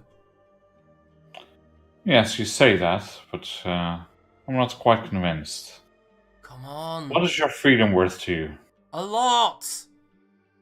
That gold he's figure, got then? in there. Excuse me? A finger, then. What? That's way more morbid than just going and taking his gold. I mean, we've already taken all the stuff off of him, right? He looks towards her off. Looks towards you. Yeah, what are you going to take from her? See, she's out. One of yours will do. Just one of mine. And you We're won't not taking... you won't touch a sword on her head. Cult initiation. We're not taking his fingers. We're going to take his stash of And you're gold, gonna- and then we're not going to sell into the Look, crazy obsidian lady. you let me go. Okay. Cash the gold, let them go. That's my vote, at least, anyway. Some proof to show that we tried to catch them, at least, McGrath.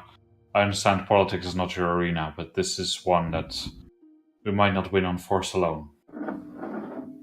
Wow, Lady Obsidian wouldn't even know that we got. We'll just take the gauntlet off them. We'll just take that to him. Yeah, and you can have these, and he begins taking his rings off. There you are, job done. And We're this, certainly not taking the gauntlet to Lady Obsidian, I'm afraid. Well, yeah, she probably wants to keep that. We'll take the rings, they'll work instead. yeah, he takes off 4 platinum rings, puts them on the table, says, they're mine, and you can see they're like quite personalised and inscribed on me. And then he says, I'll what about nod it. these? And takes Harof's horn rings out, which are like her initiation rings. Yeah, I nodded at her off, and then he'll pass me the horn rings. There we are, job's a good one. Right, let's go find this gold of yours. He goes, look, Wow. you need to take me down to the Bay of Spears near Shire Dell. Sound. And I'll pick up her off. She's still flat out, so I'll throw her over her shoulder. Yeah. What Oh. state's this guy in? Is he walkable? Hold Yeah. on a minute here, McGrath. Hold on a minute. Money comes easily to these kinds of people. It's not a sacrifice that they deem worthy. If we want to at all convince this lady that we are somehow in her service, that we want to dig deeper into this investigation, we need some real proof, no matter how much you seem to dislike the idea. Reality is not so fanciful as you might please it to be. Right, so why are we exactly taking all this stuff from them? Why do you want a finger exactly? To show that we've tried to capture them, but we only got a finger. That we've exacted a price from them. Gold is inconsequential, it is replaceable. I really don't understand the reasoning, but stick your finger on there. Yeah, it's only your pinky. The rings. No. Stop being a fanny. Fine. He puts it down. Before I'll just hand him a knife myself. You want me to cut my own finger off? Look away. this is quite barbaric, I must say. This seems all very weird and morbid. Yeah, I've just said this, but apparently he's got a finger fetish or something. It's his Yeah, I choice. thought I was the questionable character here. Haha!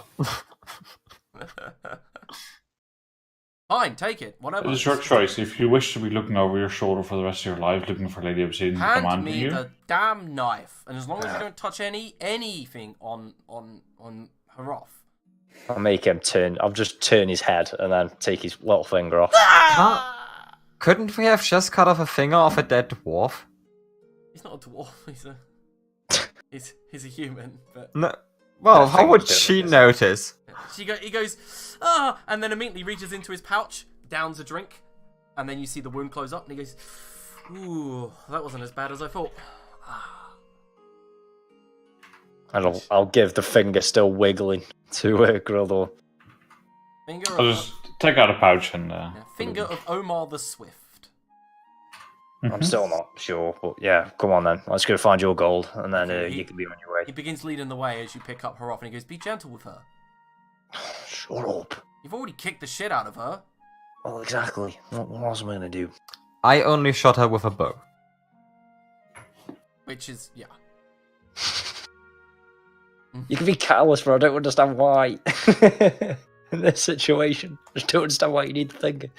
Right, come on. Alright, I'll so walk over my as you shoulder. guys go to leave and head northward of this sewers to head back up, that's where we're going to end today's session. And before we end today's session, I'm also going to say you will get a level up. Oh, nice. Woohoo! And also, before we leave, I want to say thank you for everyone that watched today and gave us a follow. We are mighty appreciative of that, and of course of the comment. I know he's gone, but thanks for watching. It was grand. I will send you signed headshots. Haha! Anyway, Right. peace out, guys. Hope you had We'll a, be back here next Thursday at 7. hope you had a good time. See you then. Bye. Ciao, ciao, ciao, ciao.